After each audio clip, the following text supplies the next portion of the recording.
You are about to hear something that identifies the absolute migration of human technology away from the planet of its birth. For thousands of years, humanity looked up at the night sky as a permanent, unreachable ceiling, imagining that the stars were distant, spiritual entities completely isolated from human touch. This digital reconstruction reveals that in less than a single human lifetime, that ceiling was completely dismantled. The history of space exploration is not just a collection of mechanical triumphs. It is the story of how our species learned to build artificial islands in the dark, transforming the brutal vacuum of space into the next great arena of human history. Our slow journey into the space age begins in October 1957 with a persistent, rhythmic beeping sound echoing across the global radio waves. The Soviet Union had successfully launched Sputnik 1, which was the world's first artificial satellite. It was a simple, polished metal sphere about the size of a beach ball, equipped with 4 external antennas. It did not carry cameras or advanced scientific instruments, but its mechanical presence in orbit triggered a monumental geopolitical shockwave. It proved that humanity possessed the rocket propulsion technology required to overcome the gravitational pull of the Earth, officially closing the book on our planetary isolation and igniting an intense, high-stakes competition between global superpowers. The mechanical momentum accelerated rapidly into April 1961, when a 27-year-old pilot named Yuri Gagarin climbed inside the Vostok 1 capsule. He became the first human being to physically leave the atmosphere, completing a single 90-minute orbit around the planet. For the first time in history, human eyes looked back down at the curve of the Earth from the deep blackness of space. This milestone forever altered our perspective of reality, transforming our giant world into a fragile, beautiful blue marble, floating inside an unforgiving void. This profound realization set the stage for the most audacious engineering blueprint of the 20th century, which was the Apollo program. To achieve a lunar landing, engineers had to solve a staggering sequence of thermodynamic and kinetic calculations. They had to construct the Saturn V rocket, a colossal 360-foot-tall machine that generated millions of pounds of thrust, burning through hundreds of thousands of gallons of volatile fuel in mere minutes. In July 1969, this monumental expenditure of human energy culminated in the Apollo 11 mission, when Neil Armstrong and Buzz Aldrin guided a fragile lunar module down onto the dusty plains of the Sea of Tranquility, marking the first time human beings had ever set foot on another celestial body. As the political rivalries of the early space race gradually cooled, the history of exploration underwent a major structural evolution, shifting from isolated national sprints to permanent international cooperation.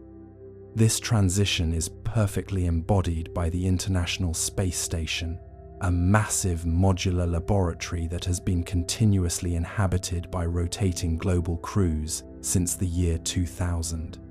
Moving at a blistering speed of 27,000 kilometers per hour, this collaborative outpost completes an orbit of the Earth every 90 minutes, serving as a vital testing ground for long-duration human survival in microgravity.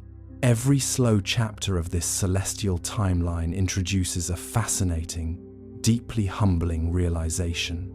Space exploration has never truly been about abandoning our home planet. Deeper implications suggest that by pushing our technology into the extreme environment of the cosmos, we are forcing ourselves to invent the tools and frameworks required to secure our long-term survival. The history of space exploration has brought us advanced satellite communications, global weather tracking, and a profound understanding of our shared planetary vulnerability. we invite a calm appreciation for this ongoing journey. Humanity is no longer just a species that looks at the stars. We are actively becoming a species that lives among them. As private and public coalitions today construct next-generation lunar outposts and look toward the red deserts of Mars, the night sky stands not as a boundary, but as an open highway, proving that the true destination of human curiosity is the infinite architecture of the cosmos itself.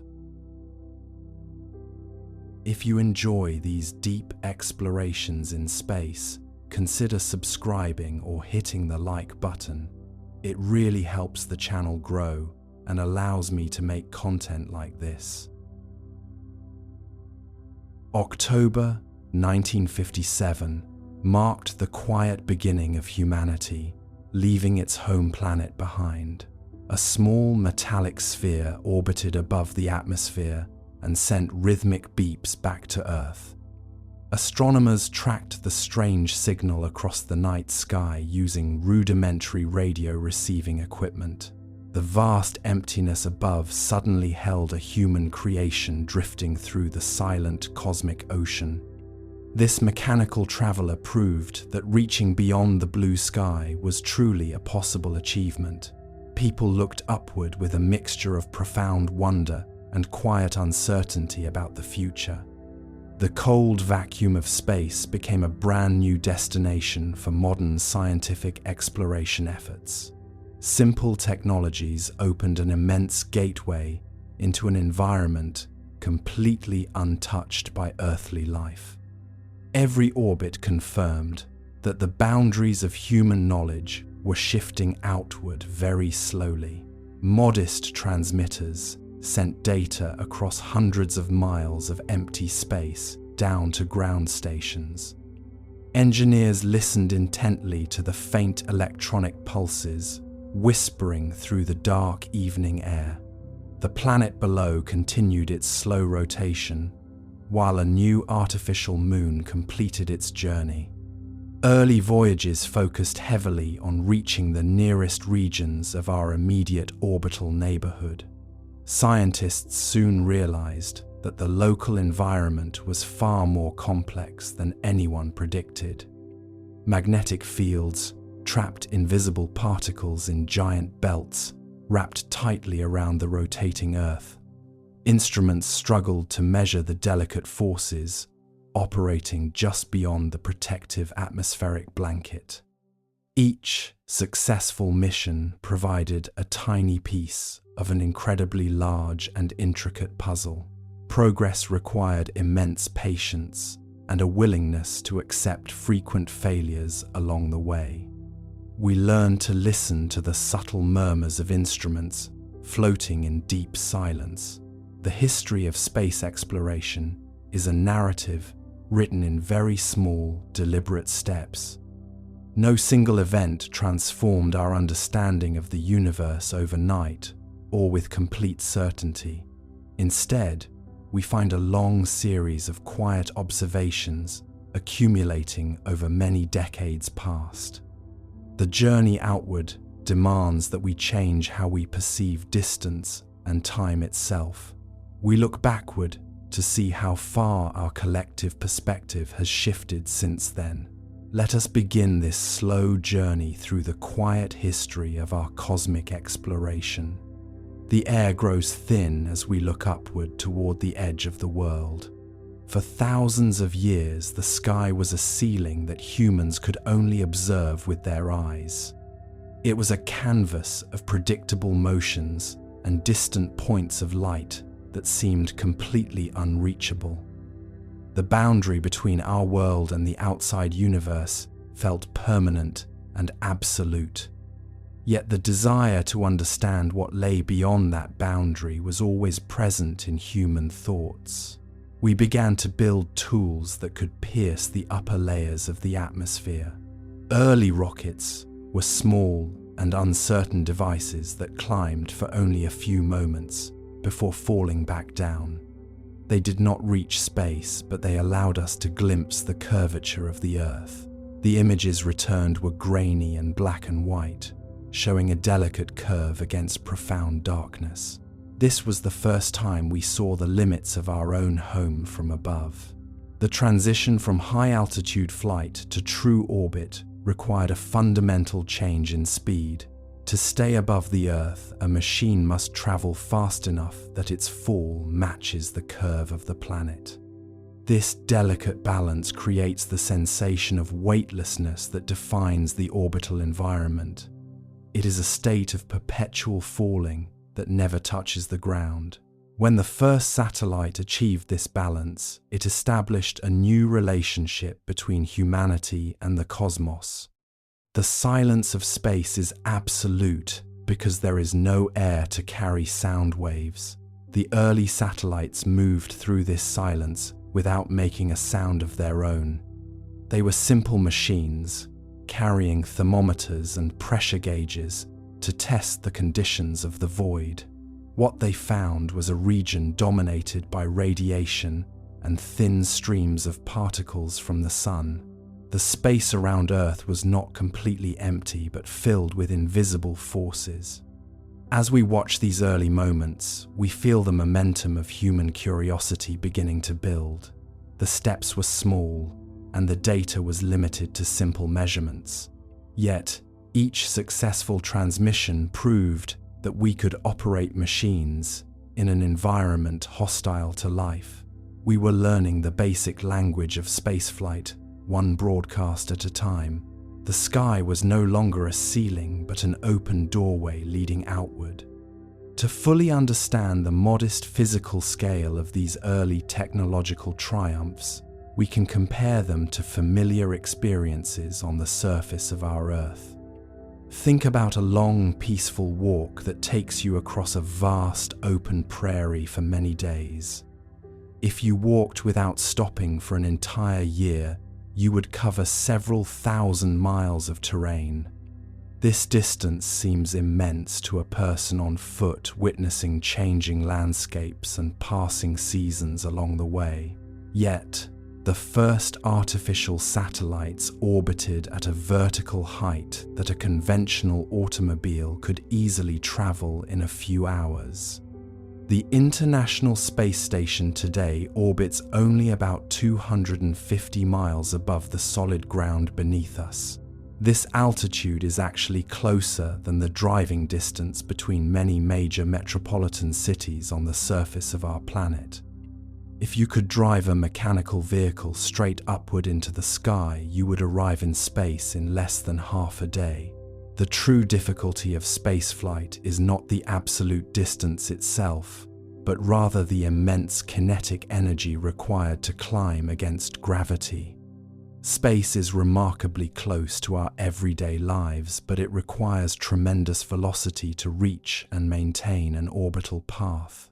When we turn our attention toward the Moon, the physical scale changes significantly and becomes far less familiar to human experience. The Moon rests approximately 240,000 miles away from our home planet in the cosmic darkness. To walk this immense distance on foot would require a human being more than 8 years of continuous, unceasing movement. A modern commercial jetliner would need almost 3 weeks of constant, uninterrupted flight through the air to reach the lunar surface. This was the first truly great leap that human explorers attempted to make using specialized mechanical technology. The brave astronauts who traveled to the Moon spent 3 full days suspended inside a remarkably small metallic capsule. They looked out of tiny, thick windows at a home planet that grew steadily smaller and more fragile each passing hour. The distance became large enough that the entire Earth began to look like a small blue marble resting in the dark. Their physical lives depended entirely on thin walls of lightweight aluminum and a steady, regulated supply of oxygen from storage tanks. The scale of their historic journey was vast compared to human life, but incredibly tiny compared to the wider solar system. We can compare these early deep space distances to the dimensions of ordinary things we know well in our daily lives. The internal command capsule was no larger than a small automobile interior where 3 adult men lived for many days. The navigation computers they utilized possessed less memory than a modern digital wristwatch or a simple automated kitchen appliance. They navigated across the vast, silent gulf of space using the ancient stars as their primary optical reference points. This combination of simple human-scale tools and vast cosmic distances beautifully defines the early era of exploration.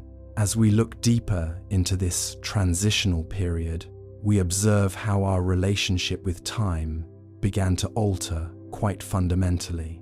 On Earth, we measure our routines by the rising and setting of the sun every 24 hours.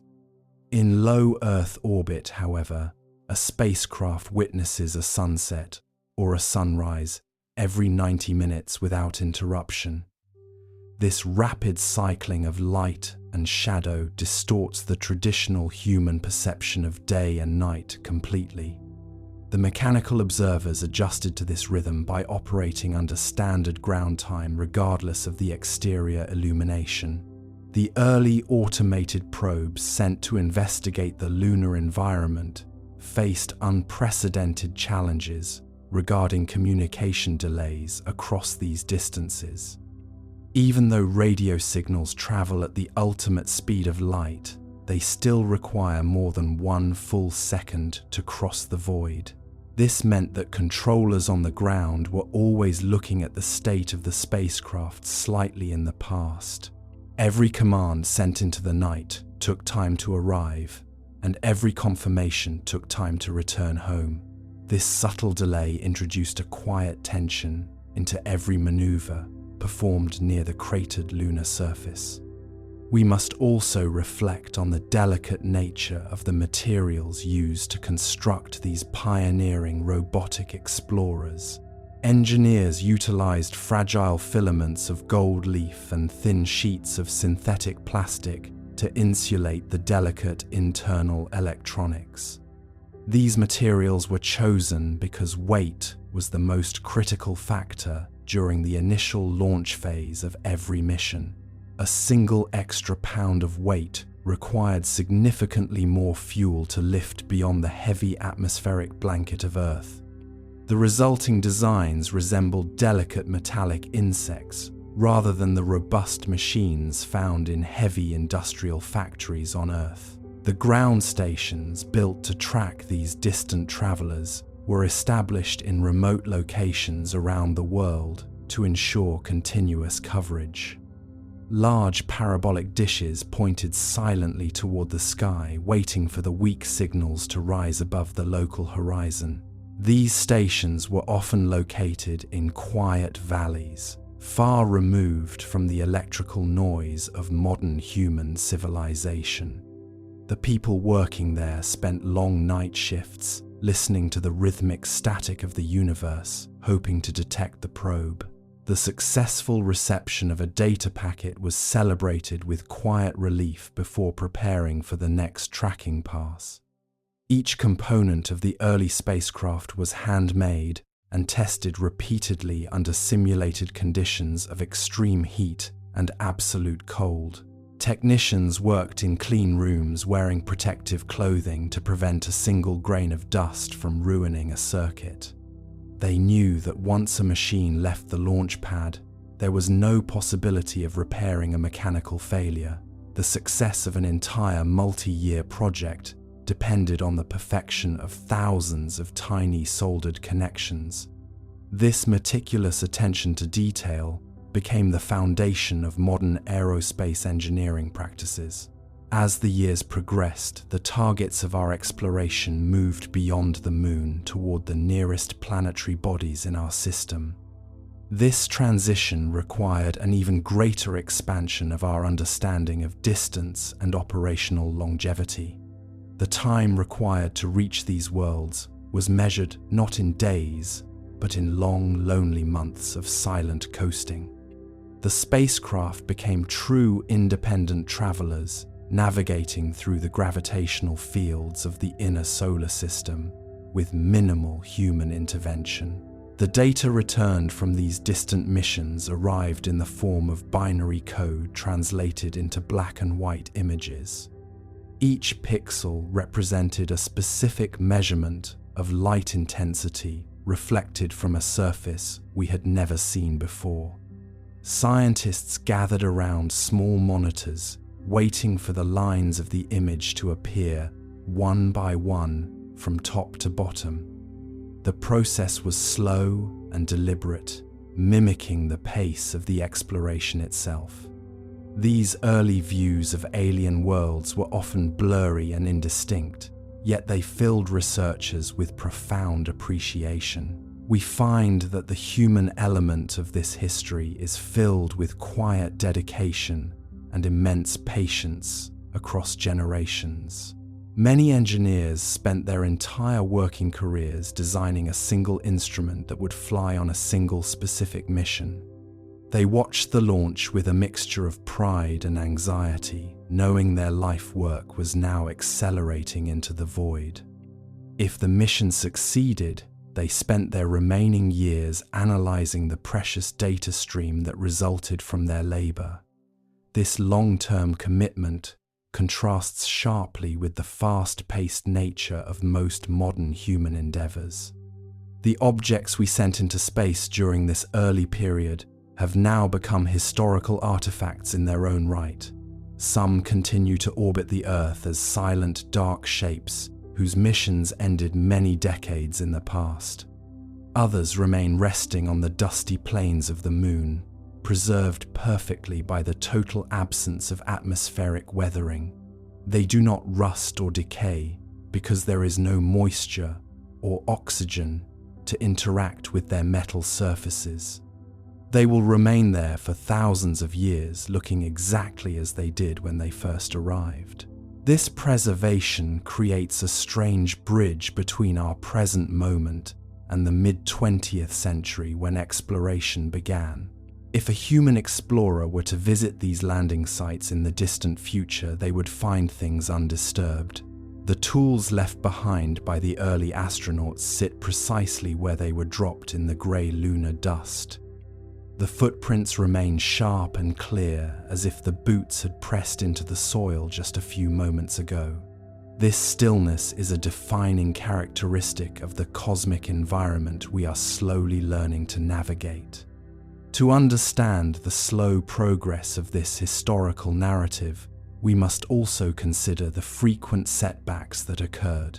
Not every rocket cleared the launch pad, and not every probe survived the cold journey to its destination. There were moments when communication was lost completely, without any explanation, leaving scientists to guess what went wrong. These silent failures were accepted as part of the price of exploring an unfamiliar and unforgiving environment. Each failure forced a complete re-examination of assumptions and a redesign of critical components. The willingness to continue exploring despite these difficulties demonstrates the deep-seated nature of human curiosity. We are a species that seems driven to look around the next corner, even when the path is dangerous. The history of space exploration is not a story of unbroken triumphs, but rather an accumulation of lessons learned. We learned how to build better batteries that could survive the cold night of space for years. We learned how to write computer code that could correct its own errors automatically, without human help. As we conclude this reflection on the human scale of early space exploration, we feel a sense of calm continuity. The small steps taken by the first satellites laid the groundwork for the more ambitious journeys that followed.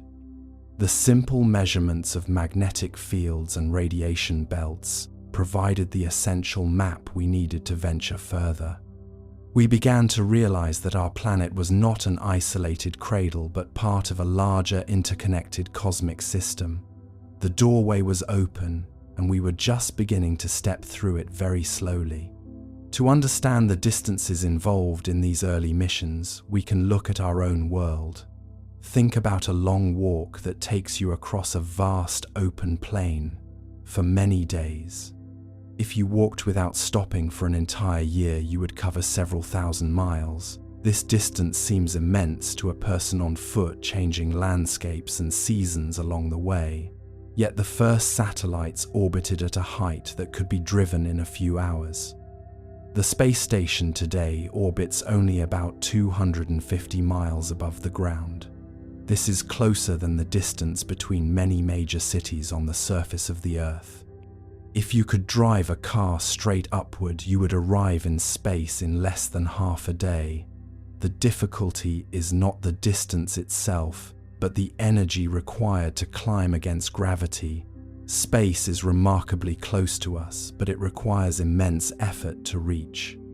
When we look at the moon, the scale changes significantly and becomes less familiar. The moon is about 240,000 miles away from our planet. To walk this distance would take a human being more than 8 years of continuous movement. A modern jetliner would need almost 3 weeks of constant flight to reach the lunar surface. This was the first great leap that human explorers attempted to make using technology. The astronauts who traveled to the moon spent 3 days suspended in a small metal capsule.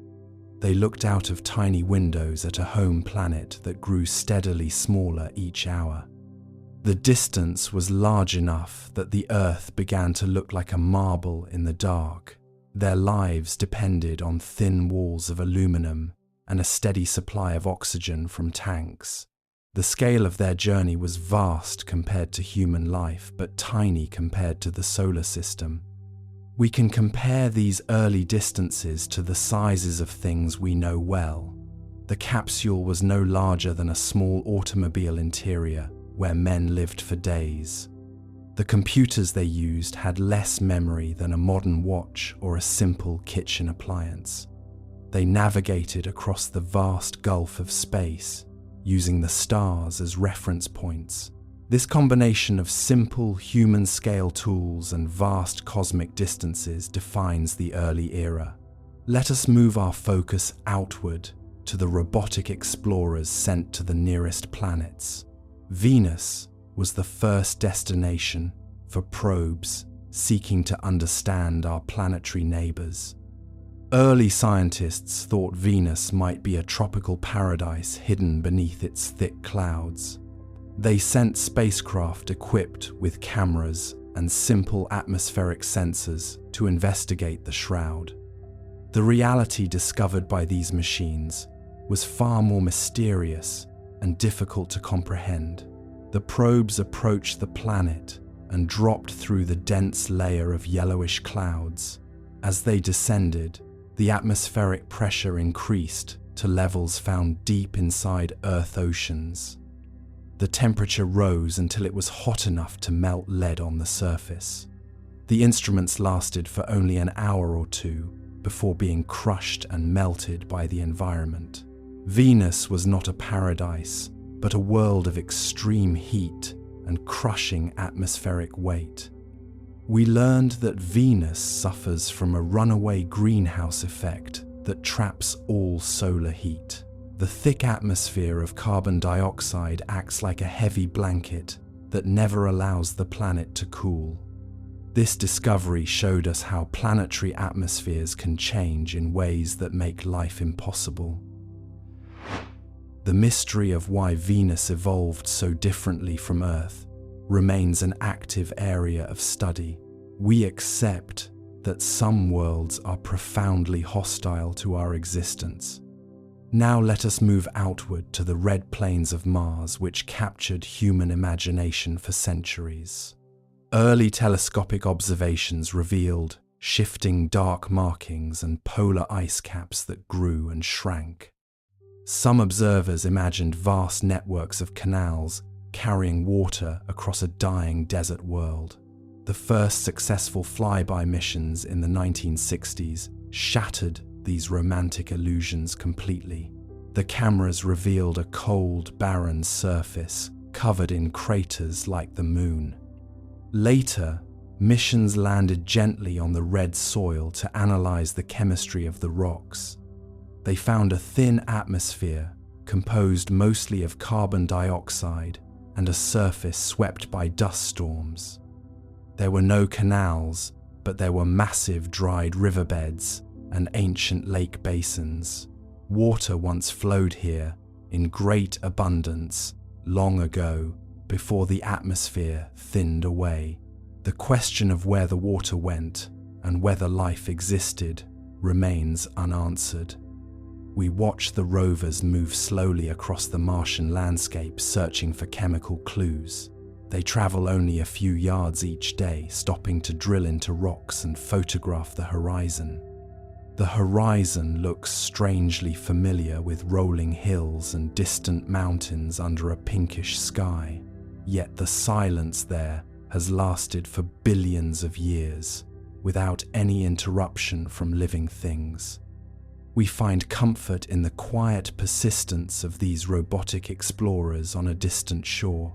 To understand that, we need to step back and look at the giant worlds of the outer solar system. Beyond the asteroid belt lie planets made mostly of gas and liquid without solid surfaces. Jupiter and Saturn are so vast that they could swallow hundreds of Earths inside their bulk.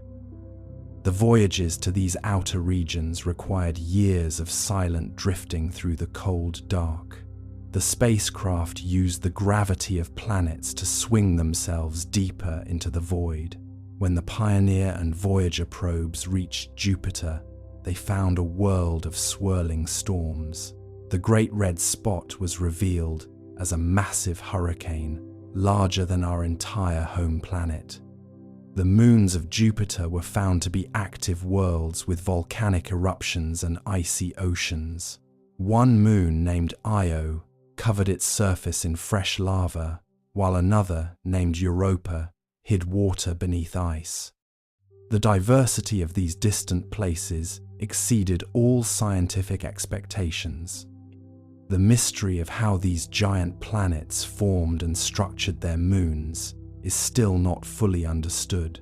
We observe the complex interactions of magnetic fields and rings of ice particles from afar. Each photograph reveals details that challenge our existing models of planetary science. We accept the limitations of our current knowledge as we look at these immense systems. The outer solar system remains a vast frontier of unexplored possibilities. To appreciate the incredible scale of these outer planetary systems, we must change our understanding of time and motion entirely. When a spacecraft leaves the inner solar system behind, it enters a region where the sun is no longer a warm presence, but a distant, cold point of light. The distances between the outer planets are far greater than the distances between the inner worlds where humanity first learned to fly. A robotic traveler must cruise through an immense expanse of absolute nothingness for many years before encountering another world. This long, silent journey requires a unique kind of technical patience as the machine glides along its predetermined path through the dark. Consider the immense voyage of the twin Voyager spacecraft as they moved past the orbit of Saturn into the truly unknown regions of the outer solar system. Their trajectories were calculated with absolute precision, using the gravitational pull of each giant world to fling them toward the next destination. This technique, known as a gravity assist, allowed the tiny probes to gain incredible velocity without consuming vast amounts of precious chemical fuel. The spacecraft essentially stole a microscopic fraction of the planet's orbital energy, using it to accelerate deeper into the cosmic night. This elegant dance with gravity showed that human beings could use the natural laws of the universe to explore the most distant realms. When Voyager 2 arrived at Uranus in the mid-1980s, it encountered a world that defied almost all scientific expectations. Unlike the other planets in our system, which spin like upright tops, Uranus is tilted completely on its side as it orbits the Sun. It rolls through space like a giant pale blue ball with its poles pointing almost directly at the distant Sun. This extreme tilt creates bizarre seasonal patterns that last for decades at a time, leaving half the planet in total darkness for generations. The atmosphere was revealed to be a smooth, featureless expanse of methane gas, hiding a deep, slushy mantle of water and ammonia ice below. The moons of Uranus proved to be equally strange and mysterious when viewed up close by the spacecraft cameras. One moon, named Miranda, appeared as a chaotic jigsaw puzzle of different geological terrains smashed together without any obvious pattern. Huge canyons and giant cliffs scarred the surface, suggesting the moon may have been shattered by a massive impact and then pulled back together by gravity. The origin of these bizarre features remains a profound subject of debate among modern planetary scientists who look at the images with quiet wonder. We accept that the history of these distant moons is far more complex and violent than our early theories ever suggested. The spacecraft did not linger long at Uranus because the relentless laws of orbital mechanics forced it to continue its journey outward toward Neptune. The transition between these two giant ice worlds required several more years of silent coasting through the deep cold of space.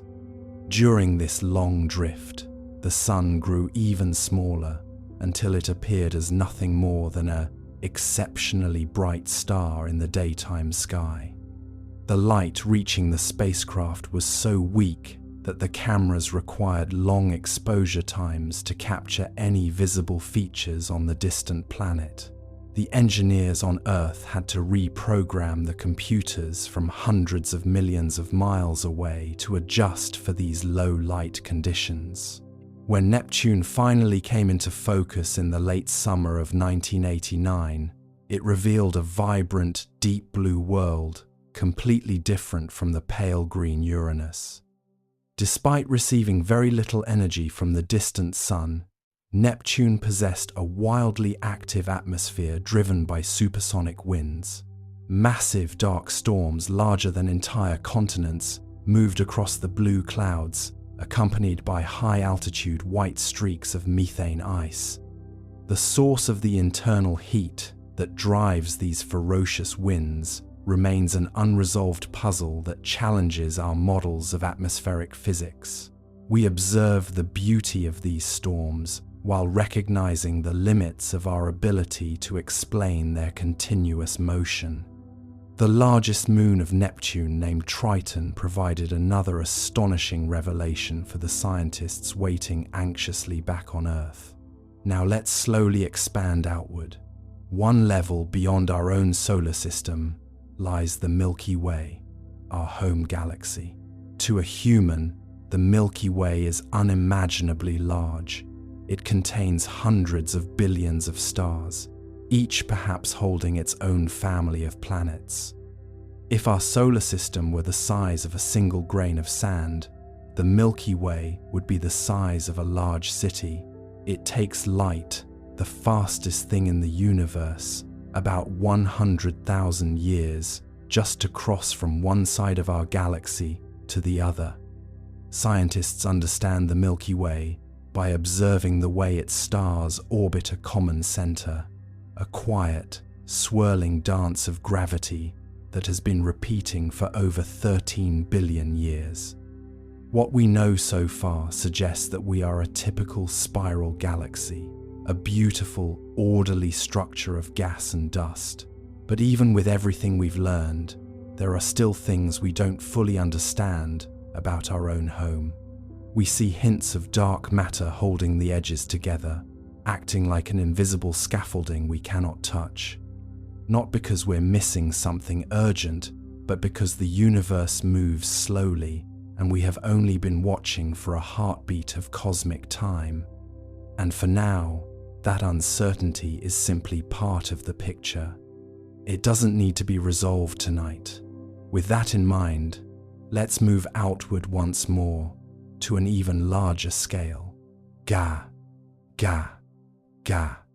To truly understand the titan that is IC 1101, we must first linger for a moment in the foyer of our own home, the Milky Way.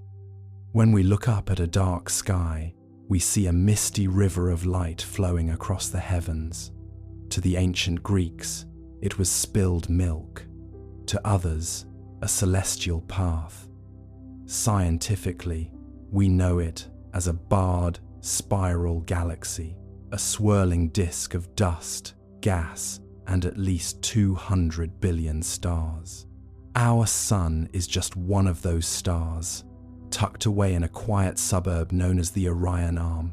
We are roughly 26,000 light-years from the bright, crowded center, spinning at a comfortable pace that takes 230 million years to complete a single orbit.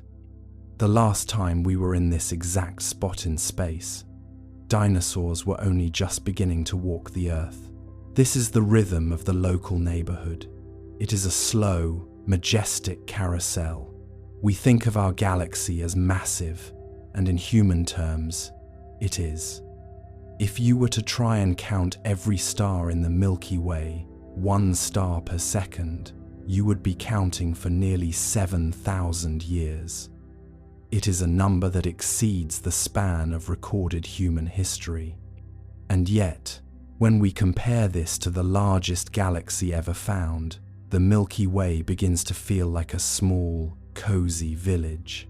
Our home spans about 100,000 light-years.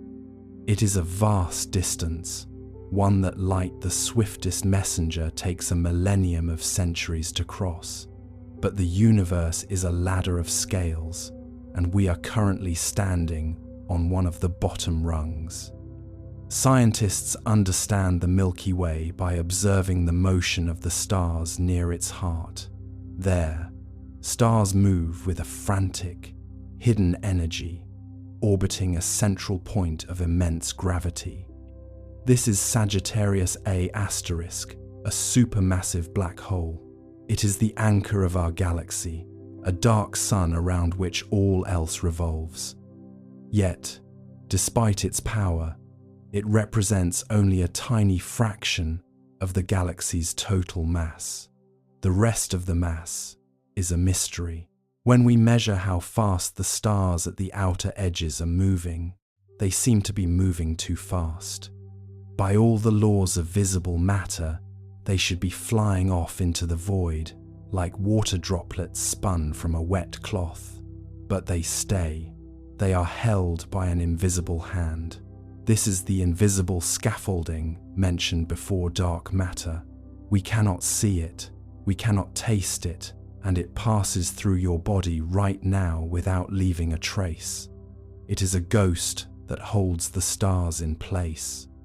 It makes up the vast majority of our neighborhood's weight, yet it remains silent. Scientists estimate that for every gram of normal matter, the stuff that makes up trees, oceans, and your own heartbeat, there are 5 grams of this mysterious substance.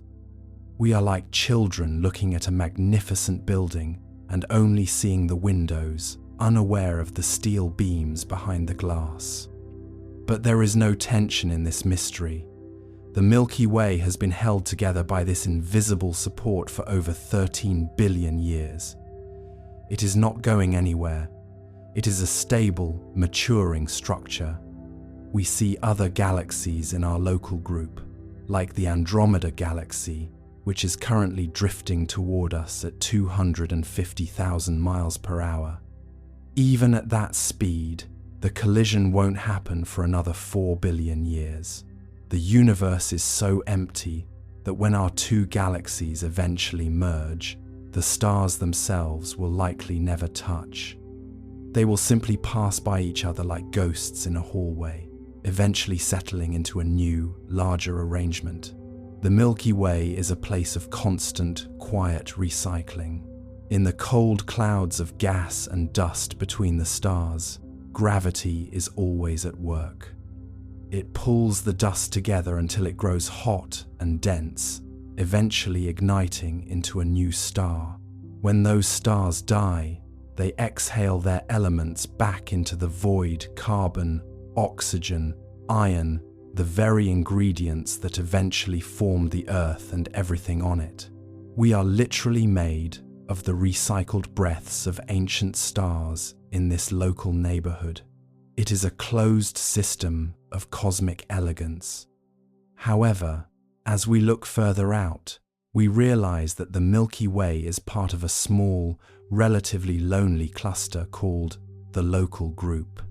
We have a few dozen neighbors, most of them small dwarf galaxies that look like tattered clouds. We are the big fish in a small pond. But if we were to travel toward the constellation of Virgo, or further still toward Serpens, the density of the universe begins to change. The ponds become lakes, and the lakes become oceans. When we look at the Milky Way from the outside, it is a beautiful, thin disk with graceful arms. It is a fresh galaxy, still forming stars, still vibrant with the blue light of youth in its spiral limbs. It is a place of birth and movement. But the giants we are searching for, the IC 1101s of the deep, have long since moved past this phase. They have stopped the frantic business of star birth. They have become something more singular, more monolithic. Imagine the Milky Way as a single sheet of paper. To represent the scale of the largest galaxy found, you would need to stack thousands of sheets of paper until they reached the height of a tall building. The sheer volume of space occupied by our neighbor is a drop in the bucket compared to the volumes we are about to explore. Our local neighborhood is a sanctuary of sorts, a quiet, predictable corner of the cosmos, where the light of 200 billion suns provides a sense of familiar warmth. But the horizon is calling. Beyond the edges of our dark matter halo, beyond the reach of the Andromeda Galaxy's gravity, lies the Great Attractor and the vast clusters of the Laniakea supercluster. We are moving away from the spiral life, the life of arms and disks, and toward the elliptical life, the life of pure, concentrated mass. In this transition, we leave behind the blue stars and the gas clouds. We move toward a region where the stars are older, redder, and packed together in densities that would make our night sky look like a solid wall of gold. We are moving toward the center of the Abell 2029 cluster. If the Milky Way is a suburban home, the environment around IC 1101 is a sprawling, ancient metropolis that never sleeps, yet never moves. The uncertainty of our own galaxy, the mystery of its dark matter, the exact shape of its hidden arms, serves as a gentle reminder that we are still learning the alphabet of the universe. We are like travelers who have only just stepped out of their front door and are already amazed by the size of the street. But the street leads to a city, and the city leads to a continent. As you settle deeper into your rest, let the Milky Way fade into the background. It is a sturdy home, and it will be here when you wake. Its 230 million year orbit will continue, unbothered and serene. The dark matter will continue to act as its silent guardian, but your mind is now free to drift further. We are crossing the intergalactic void, the vast, empty space where light travels for millions of years without hitting a single atom. It is quiet here, between the galaxies. There is nothing to see, nothing to hear, only the soft expansion of space itself. we are moving toward a light that has been traveling for 1 billion years. It is a pale yellow glow, growing larger and larger until it fills the entire field of vision. This is the light of 1 trillion souls, the light of a galaxy that has forgotten how to be small. With that in mind, let's move outward once more to an even larger scale. As we drift further from the familiar spiral arms of our Milky Way, we enter the great intergalactic desert. This is a place where distance takes on a physical weight. Between our home and the destination we seek, there are stretches of nothing so vast that entire civilizations could rise, reach the stars, and fade into dust without ever crossing the gap. In this space, the atoms are so few that you could travel for 1,000 years and never encounter a single grain of matter. It is a vacuum of such purity that it makes the air in your room feel like a dense, heavy liquid. Here, in the profound stillness of the local neighborhood's edge, we begin to realize that the universe is not made of objects, but of the space that holds them. To understand the journey we are taking, we must look back at our own cluster, the local group. It is a small, intimate collection of galaxies. The Milky Way and Andromeda are the two anchors, spinning around each other in a slow, multi-billion-year embrace. Around us are the stragglers, the Magellanic Clouds, the Triangulum Galaxy, and dozens of dwarf galaxies that look like tattered scraps of silk. This is our porch. It is a cozy corner of the cosmos. But as we move outward, the neighborhood begins to change. The gaps between the stars are replaced by the gaps between the galaxies. We are leaving the era of the individual sun and entering the era of the collective glow. Imagine the time it takes for a message to travel across this neighborhood. If you were to send a beam of light from one side of the local group to the other, it would take nearly 10 million years to arrive. Any news we receive from our neighbors is ancient by the time it reaches our eyes. We are looking at a history book written in the language of photons, and there is a deep intellectual comfort in this delay. It means that nothing in the universe happens suddenly. Everything has a long lead time. The light of the giant galaxy IC 1101, which we are now approaching, has been traveling toward us since before the first mountains on Earth were raised toward the sky. It is a light that has seen the birth of every creature that ever walked the ground beneath you. As we move further out, the individual stars of the Milky Way merge into a single, faint smudge of light behind us. Our sun is no longer visible. Our planets are gone. The entire history of humanity is contained within a speck of light that is slowly vanishing into the distance. This challenges how we think about our own importance, but it does not diminish us.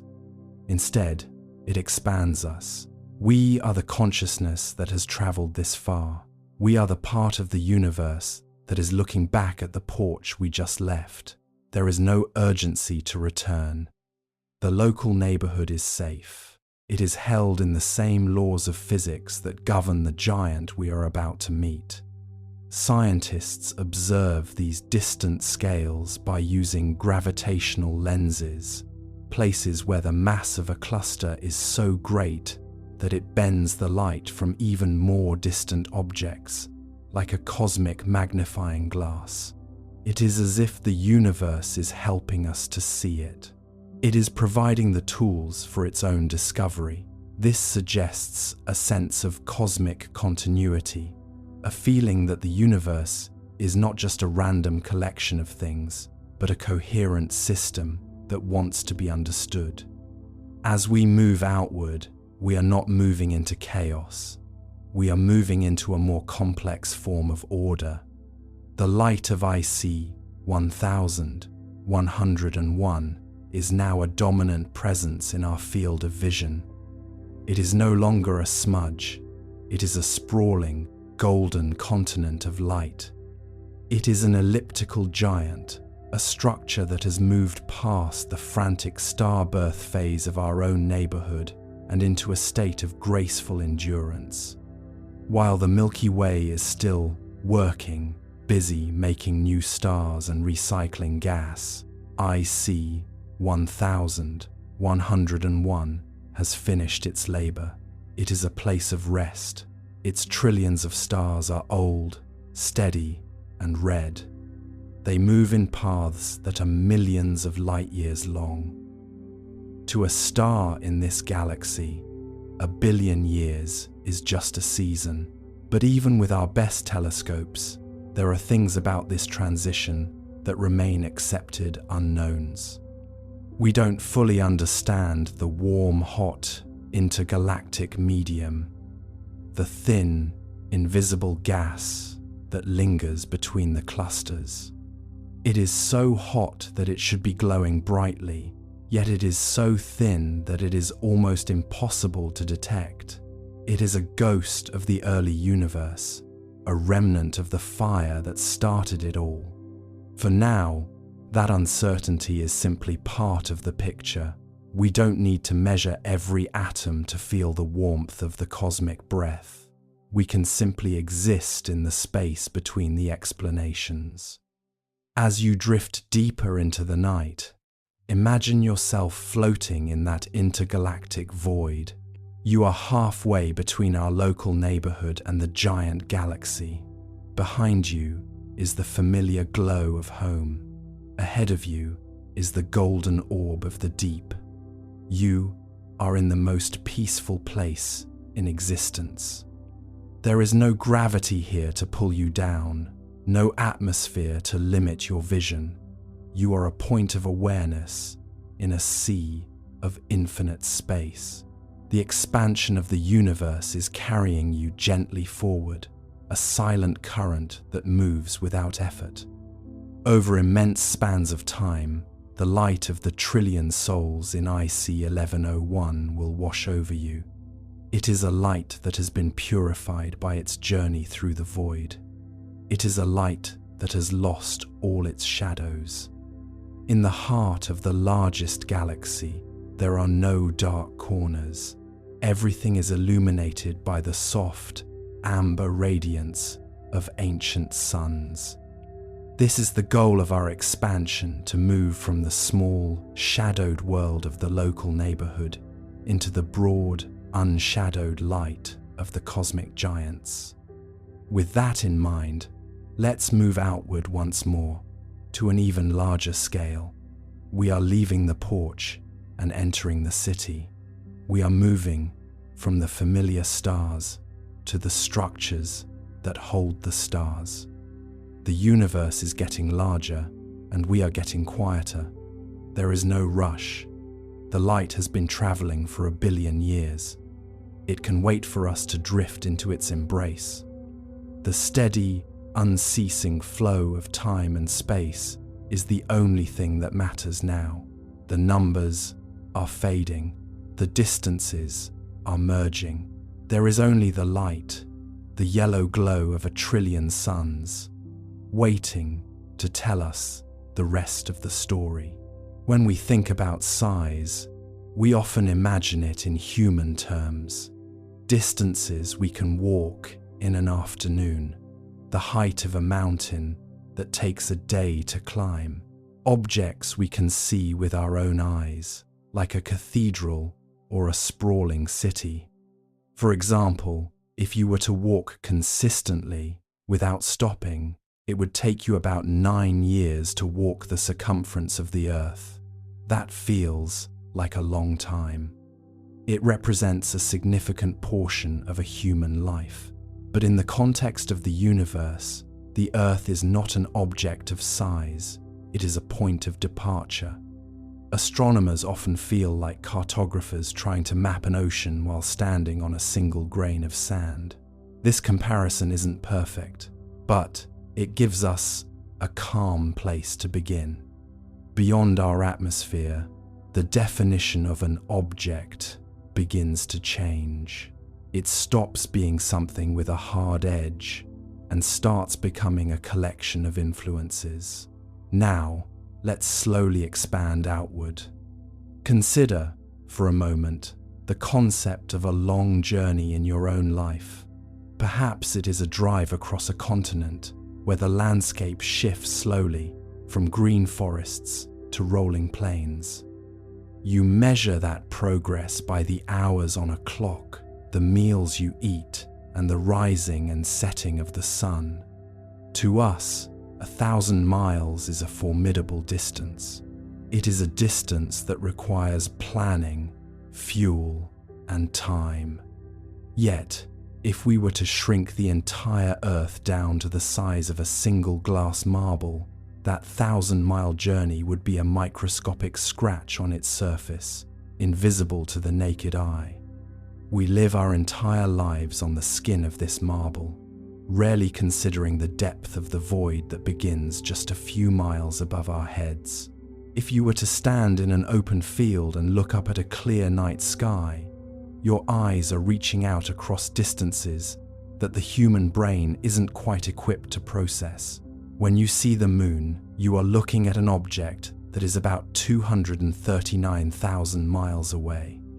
If you could drive a car to the moon at highway speeds, it would take you about 5 or 6 months of continuous driving to get there.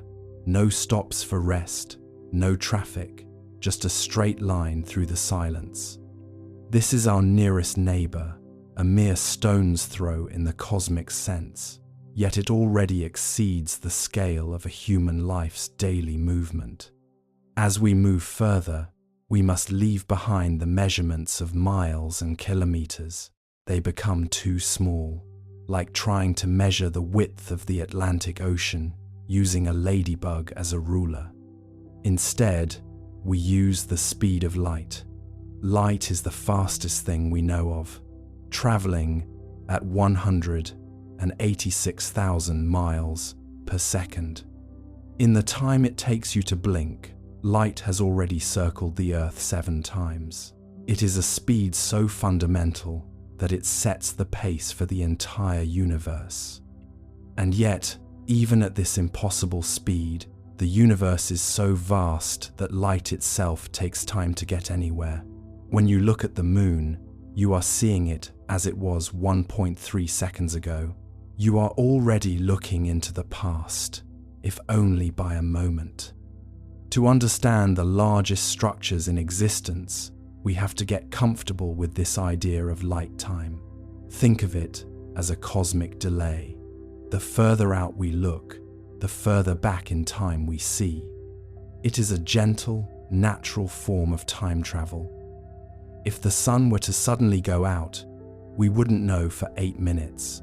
For those 8 minutes, we would continue to feel its warmth and see its light, living in a beautiful, lingering echo of something that is already gone. This realization isn't meant to be unsettling. It is meant to show you how the universe buffers us from its true scale. We are tucked away in a quiet corner of time and space, shielded by the sheer slowness of information. Imagine walking through a vast, silent forest at twilight.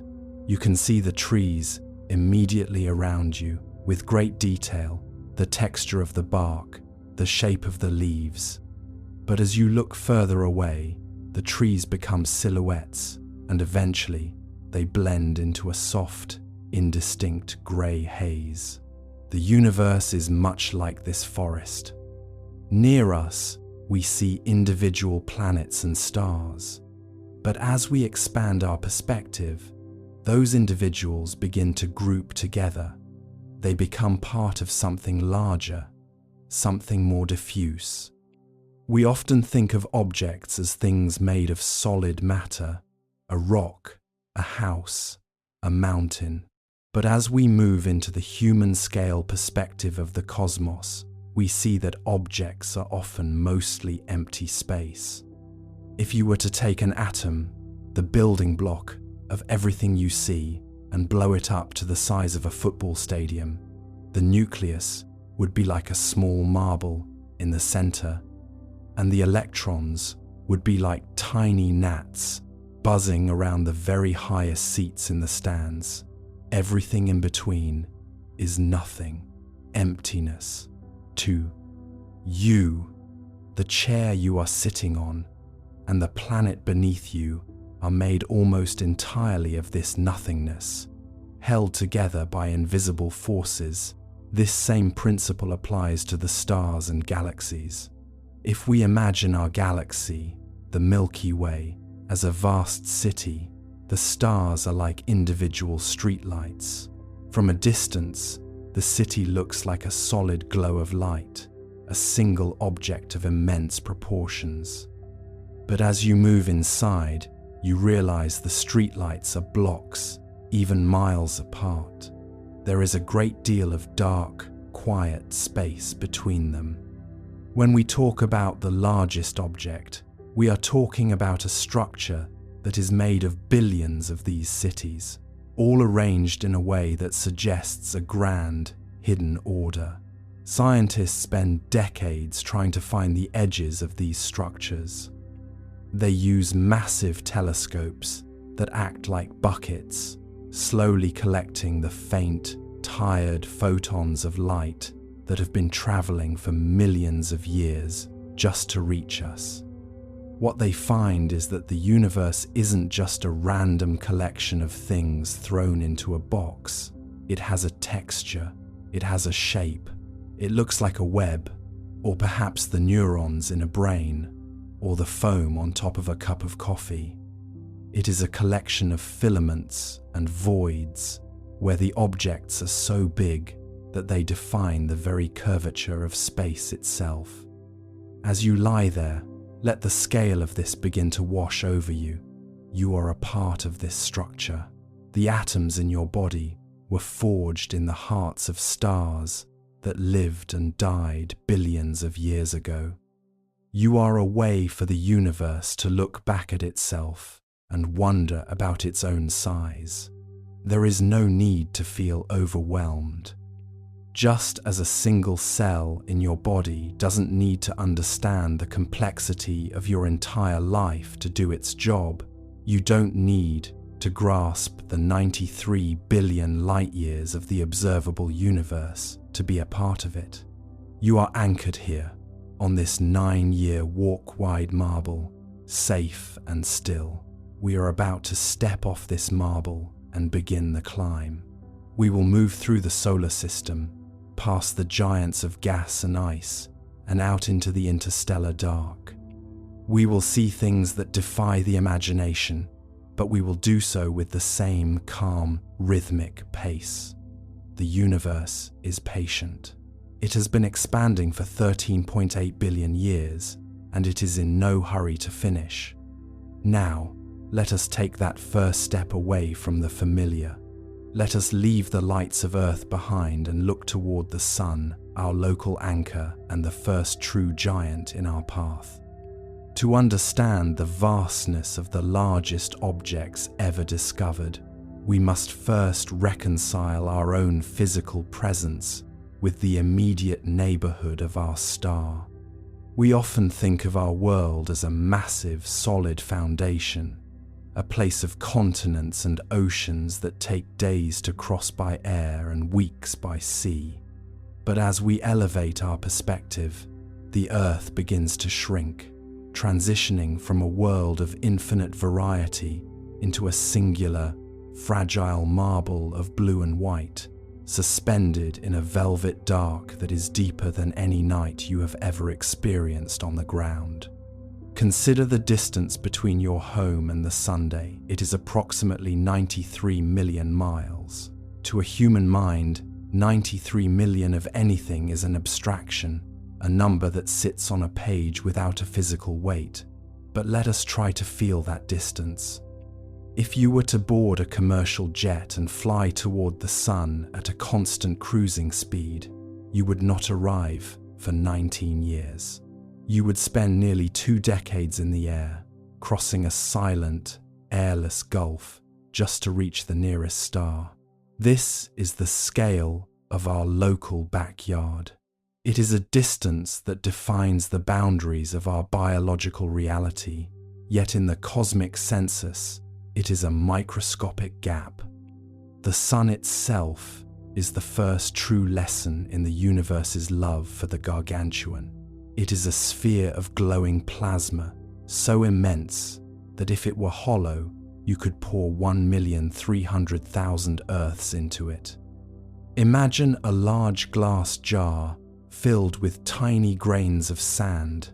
Each grain is an entire world, with its own history, its own mountains, and its own billions of people, all rattling around in the bottom of a container that represents a single average star. This comparison isn't meant to diminish the Earth, but to provide a calm place to begin our ascent. When we speak of the largest objects in the universe, we are moving towards structures that make our sun look like one of those grains of sand. Scientists understand the sun by observing its heartbeat, the way it pulses with magnetic energy and sheds its outer layers in a constant solar wind. This wind creates a bubble around us, a protective shield called the heliosphere. This is the first object we encounter that lacks a solid surface. It is a structure made of pressure, particles, and light. It reminds us that as we move outward, the definition of an object begins to change. It stops being something you can touch and starts becoming a collection of influences. The sun is not just a ball of fire. It is a gravitational anchor that holds the solar system in a steady, rhythmic dance, ensuring that the planets do not wander off into the lightless void.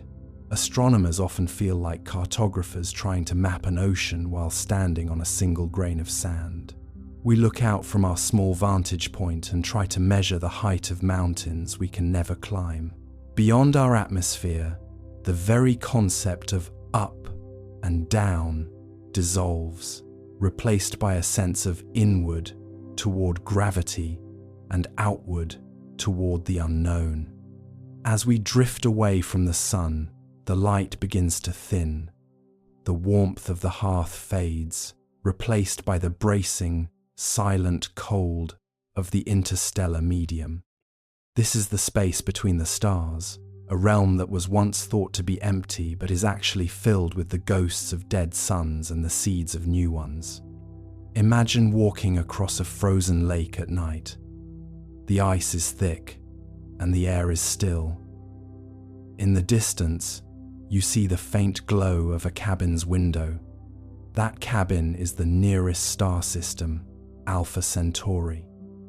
To reach it from our sun, even at the speed of light, would take over 4 years.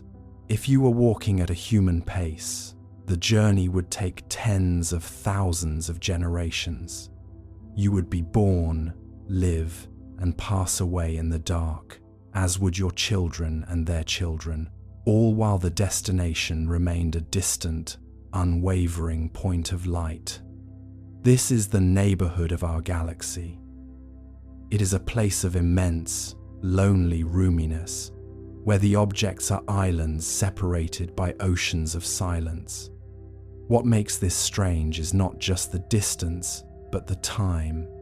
Because light takes time to travel, looking into the distance is a form of archaeology. When you look at a star that is 20 light years away, you are seeing it as it was 2 decades ago. You are seeing a ghost of the past, a lingering image that has been traveling through the vacuum just to reach your eyes. This challenges how we think about now. In the universe, there is no universal now. There is only the perspective of the observer, caught in a slow-motion replay of cosmic history. As we move further out, we encounter the true giants, the stars that defy the limits of stellar physics. There are stars like Betelgeuse, a red supergiant that is so large it would swallow the orbits of Mercury, Venus, Earth, and Mars if placed at the center of our system. It is a bloated, dying sun, a majestic structure of gas that is preparing to return its material to the galaxy. These giants exist in a state of quiet equilibrium, balancing the inward crush of gravity against the outward pressure of their own light. They are the elders of the stellar community, reminding us that even the most massive objects have a life cycle, a beginning, and an inevitable conclusion. But even these stars are not the largest objects we have found. They are merely the building blocks. To find the true titans, we must look at how these stars gather together. They form clusters, and those clusters form galaxies, and those galaxies form the great filaments that weave the cosmic web. This hierarchy of scale is a fundamental rule of the universe. Small things make large things, which in turn make impossibly large things. It is a nested reality, like a series of boxes that never ends. There is a mild awe in realizing that the atoms in your own body were once forged inside the hearts of these giants. The carbon in your cells, the iron in your blood, and the oxygen you breathe were all created in the nuclear furnaces of stars that lived and died long before the Earth was even a cloud of dust. You are a part of this scale expansion. You are the universe's way of looking back at itself and saying, I am very large, and I am very old. As you lie there, let the weight of this perspective ground you. You are safely tucked away in a quiet arm of the Milky Way, far from the chaotic centers of galactic collision. You are shielded by the sun's magnetic breath and anchored by the Earth's steady gravity. The vastness of the cosmos is not a threat, it is a context. It is the backdrop against which your life unfolds, providing a sense of scale that makes your daily worries feel as light as a photon. We are preparing to move beyond the individual stars. We are going to look at the structures that hold billions of suns in their grip. We are moving toward the great attractors and the walls of galaxies that span the observable horizon. But for now, just breathe with the Sunday. Feel the slow, heavy pull of the solar system as it moves through the galaxy. There is no rush to understand the whole picture at once. The universe has been here for 13 billion years, and it is perfectly happy to wait for you to catch your breath. The definition of an object has already begun to shift in your mind. It is no longer just a stone or a tree. It is a system. It is a relationship. The largest object we've ever found is not a solid thing you could kick with your foot. It is a pattern of matter and energy so vast that it defines the very shape of space. To see it, we must continue our journey outward, past the familiar stars, into the deep, echoing halls of the superclusters. But for tonight, this human-scale perspective is enough. It is a bridge between the world you know and the universe you are part of. It is a calm, stable platform from which we can observe the infinite. Let the light of the sun, now a distant and gentle memory in the dark, be your guide as we step into the next loop of our expansion. And for now, that uncertainty, the sheer impossibility of the scale, is simply part of the picture. It doesn't need to be resolved. It just needs to be felt. With that in mind, let's move outward once more, to a scale where stars are like grains of dust, and galaxies are the only objects that matter. Dark expanse, untouched and silent, a world frozen before human ancestors ever discovered fire. Its journey inward becomes a pilgrimage, a rare awakening from an existence mostly defined by stillness. You allow that thought to settle in your mind like a snowfall, slow, quiet, inevitable. Turning your attention to the interior, you picture layers of organic molecules preserved within the ice. These molecules carry the signatures of chemistry that predates life on Earth. Some may be precursors to the building blocks of life itself. You reflect on the scientific theory that comets like this one might have delivered essential ingredients to early Earth, seeding the young oceans with materials that helped life begin. The comet becomes not just a witness to the past, but a participant in it, a traveler that may have played a role in the emergence of life. This possibility expands your sense of connection to the comet, as though its long journey is intertwined with your own story. You imagine a fragment of the comet breaking off, drifting through space, eventually falling toward Earth in some distant age. This fragment enters the atmosphere, heating briefly before landing softly on an ancient plain. Inside that fragment lies a molecule that will someday become part of something living. You feel a gentle wonder at this possibility, knowing that life is a series of connections stretching across time. The comet becomes a reminder that you, too, are part of an ancient chain, shaped by events that occurred long before your birth. As the echoes continue to unfold within you, you realize that the comet is not simply telling a story. It is inviting you to remember something about yourself. It reminds you that time is vast, that change is slow, and that endurance often comes from stillness rather than motion. You let this reflection settle softly, feeling its quiet truth expand within your chest.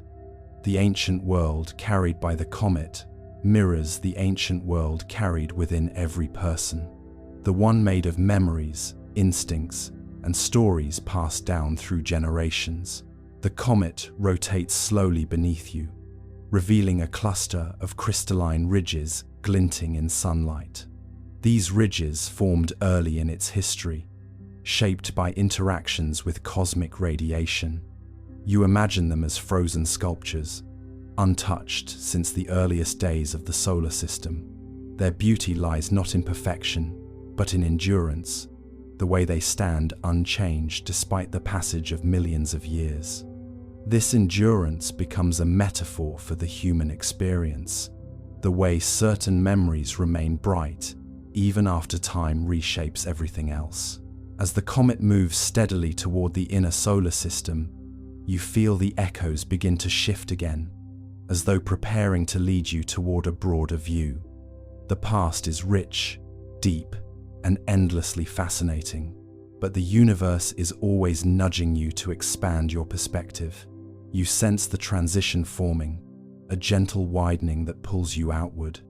And yet, even now, the universe seems to whisper that to understand this ancient traveler fully, you must lift your gaze from the past and look toward the vast expanse waiting beyond the horizon, where the cosmic perspective unfolds in quiet, shimmering light.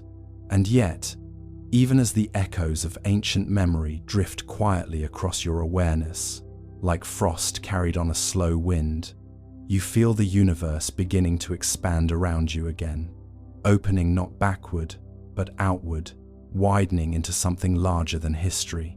The comet continues its patient glide, but now its presence becomes a doorway, a quiet threshold, inviting you to step beyond the intimacy of its frozen past and into the boundless stage upon which it performs its long, deliberate journey.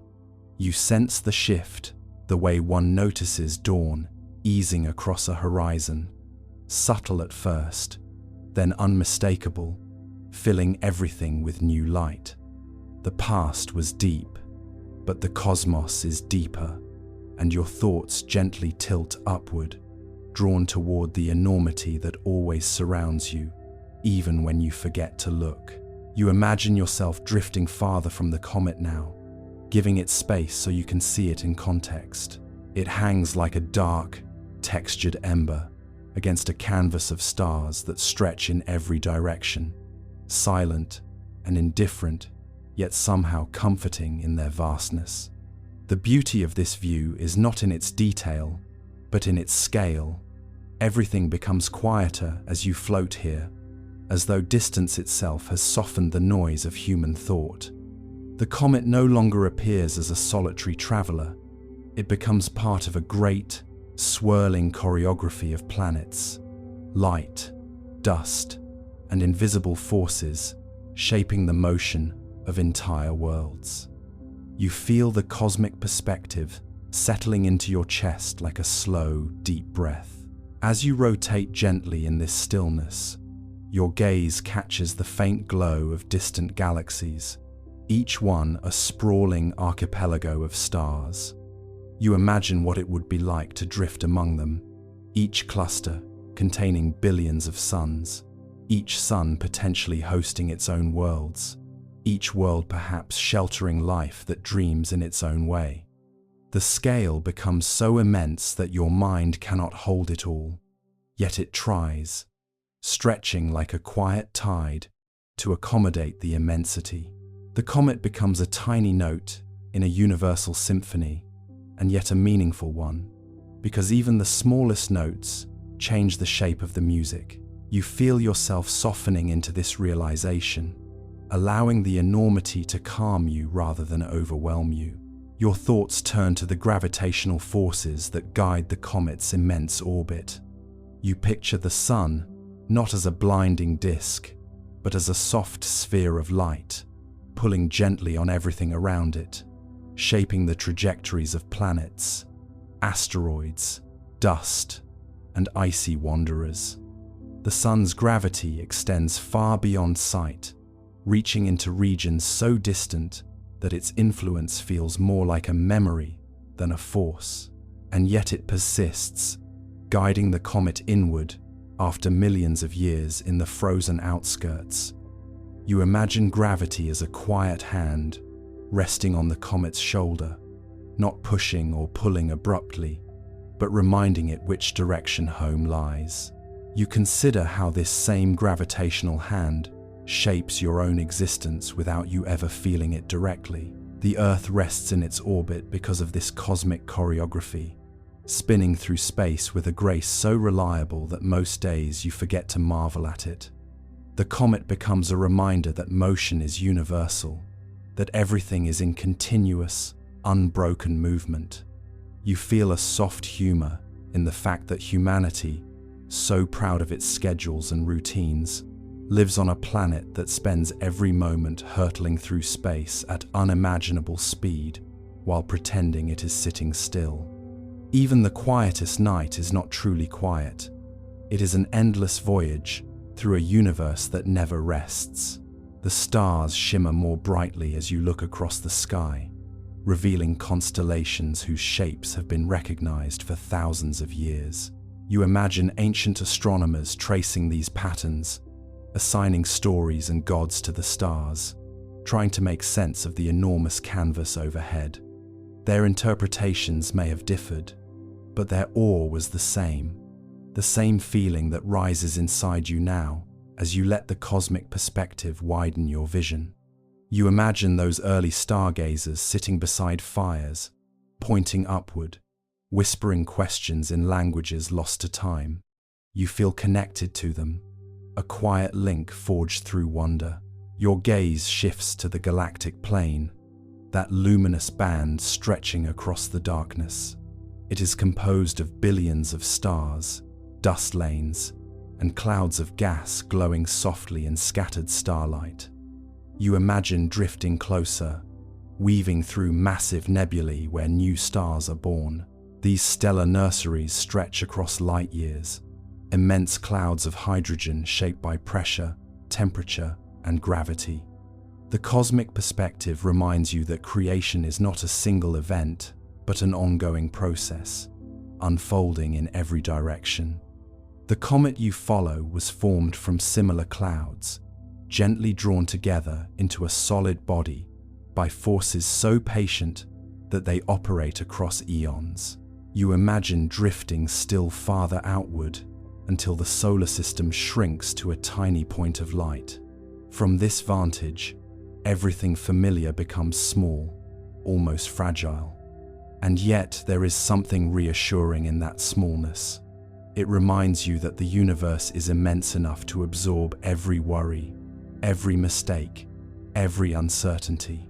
Your perspective widens until even the comet's long journey feels like a brief flicker in a great ocean of time. You sense a gentle humility rising inside you, softened by the knowledge that you are part of something vast, ancient, and ongoing.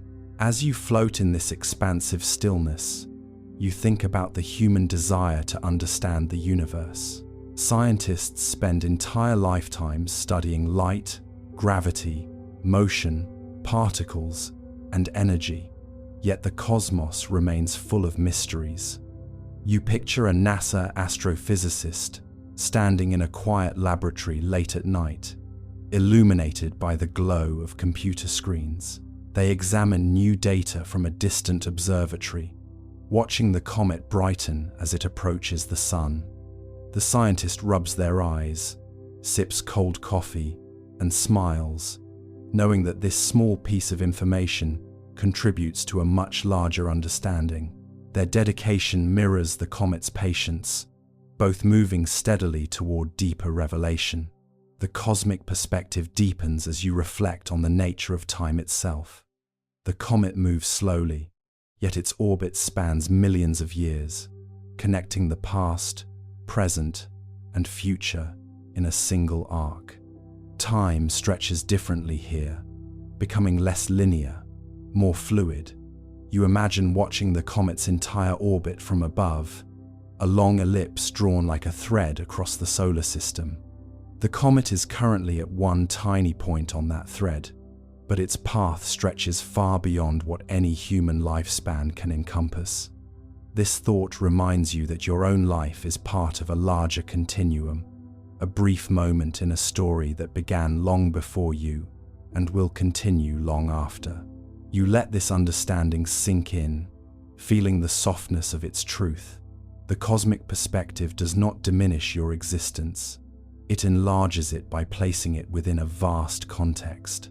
Every breath you take becomes part of a cosmic rhythm. Every thought, a reflection of the universe's capacity for complexity. You are made of atoms, forged in ancient stars, shaped by forces that operate across billions of years. The comet becomes a companion in this realization, a reminder that even solitary wanderers are connected to everything around them through the invisible threads of physics and time. You imagine the comet continuing its slow rotation, revealing surfaces shaped by countless encounters with cosmic radiation. Its texture tells stories that span ages, illuminated now by sunlight that has traveled across millions of miles.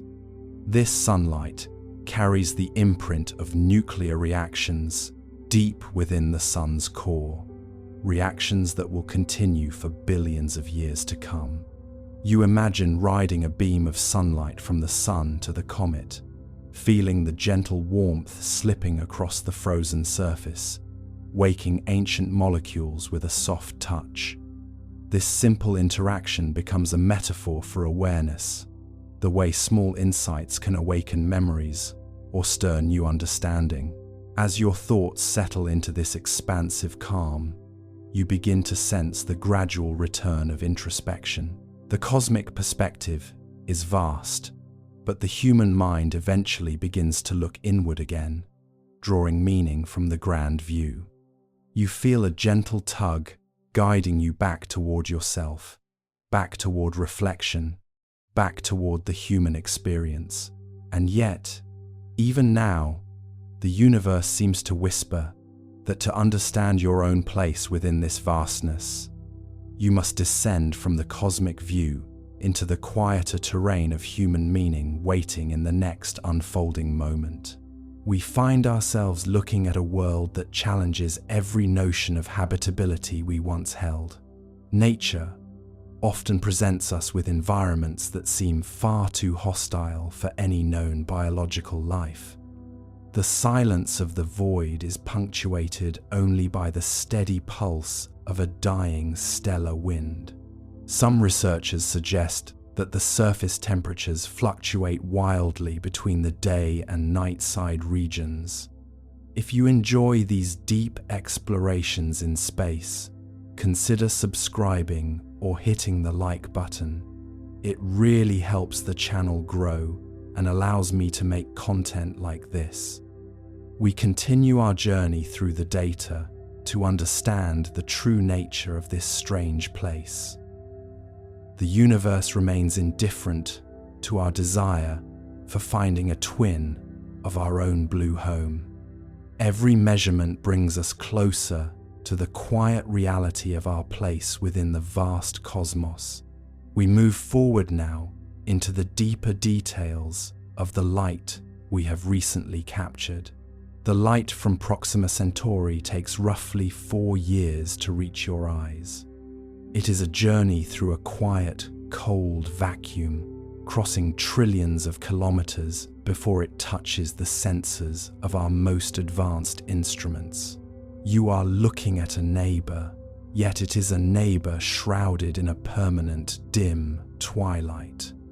The star itself, a red dwarf, is smaller and cooler than our Sun, glowing with a deep ruby hue that colors everything in its reach. As we settle into this observation, notice the stillness of the data. The James Webb Space Telescope does not see colors the way you do. It sees heat.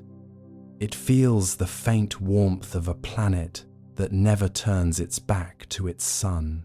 One side of Proxima b is forever bathed in that dim red glow, while the other is trapped in a perpetual, frozen night.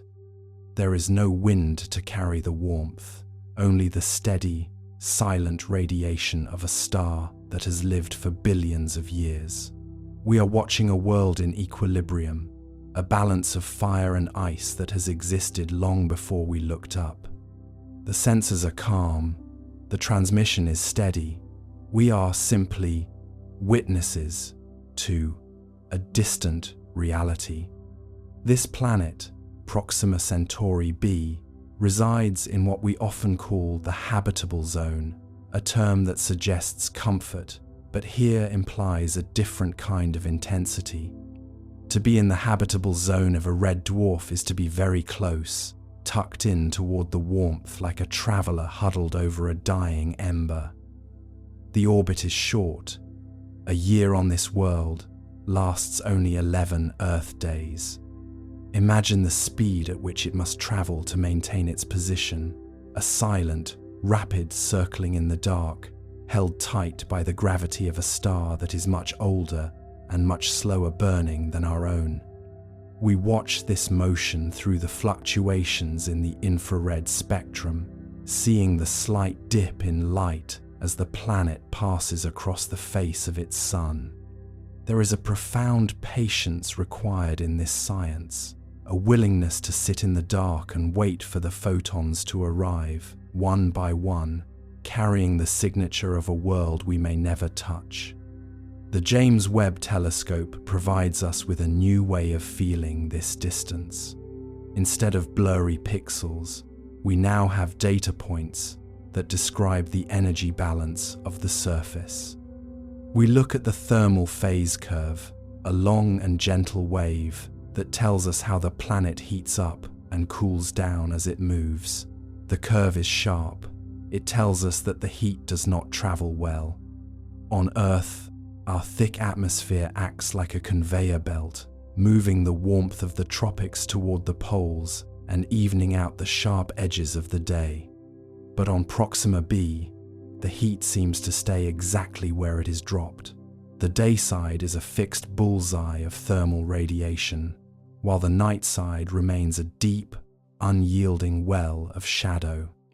This tells us something fundamental about the air, or the lack thereof. It suggests a world stripped bare, a skeleton of a planet that has endured the temperamental nature of its star for eons. As we continue to watch, we must consider the nature of the star itself. Proxima Centauri is an M-dwarf, a class of star that is notoriously active in its youth. While our Sun is a steady, yellow hearth, Proxima is more like a flickering candle in a drafty room. It produces flares that are hundreds of times more powerful than anything we experience. These flares are not just light, they are torrents of X-rays and ultraviolet radiation that slam into the planet's upper layers. Over millions of years, this constant bombardment acts like a cosmic sandblaster, slowly peeling away the layers of gas that might have once protected the surface. We see the aftermath of this process in the lack of water vapor signatures. We see a world that has been refined by fire, a place where the chemistry of life as we know it would find no purchase in the parched and irradiated soil. Yet, there is a strange beauty in this desolation. When we talk about a world that terrifies, we are often just describing a place that is indifferent to our presence. The landscape of Proxima b is likely a masterwork of geology, shaped by forces we can only simulate in our labs. Without the softening effects of rain or wind, the mountains would be jagged and sharp, their peaks reaching up toward a sun that never moves. The craters from ancient impacts would remain crisp and untouched, a chronological map of the solar system's history written in stone. There is a dignity in this permanence. It is a world that does not change because it has already reached its final form. It is a monument to the endurance of matter in a high-energy environment. We find ourselves drifting deeper into the data, moving from the broad thermal maps to the finer details of the minerals. The telescope looks for the silica feature, a subtle bump in the light that would indicate the presence of rocks similar to those in our own deserts. We find traces of basalt and iron, the heavy elements that settled into the core of the planet when it was still molten and young. The chemistry is familiar, but the context is alien. On Earth, iron is the heart of our magnetic field, a spinning dynamo that protects us from the sun. On Proxima b, we do not know if such a shield exists. If the planet is tidally locked, its rotation might be too slow to generate a protective bubble. It sits exposed, a naked rock in a sea of radiation, enduring the star's gaze without blinking. This leads us to a moment of quiet reflection on the nature of habitability itself.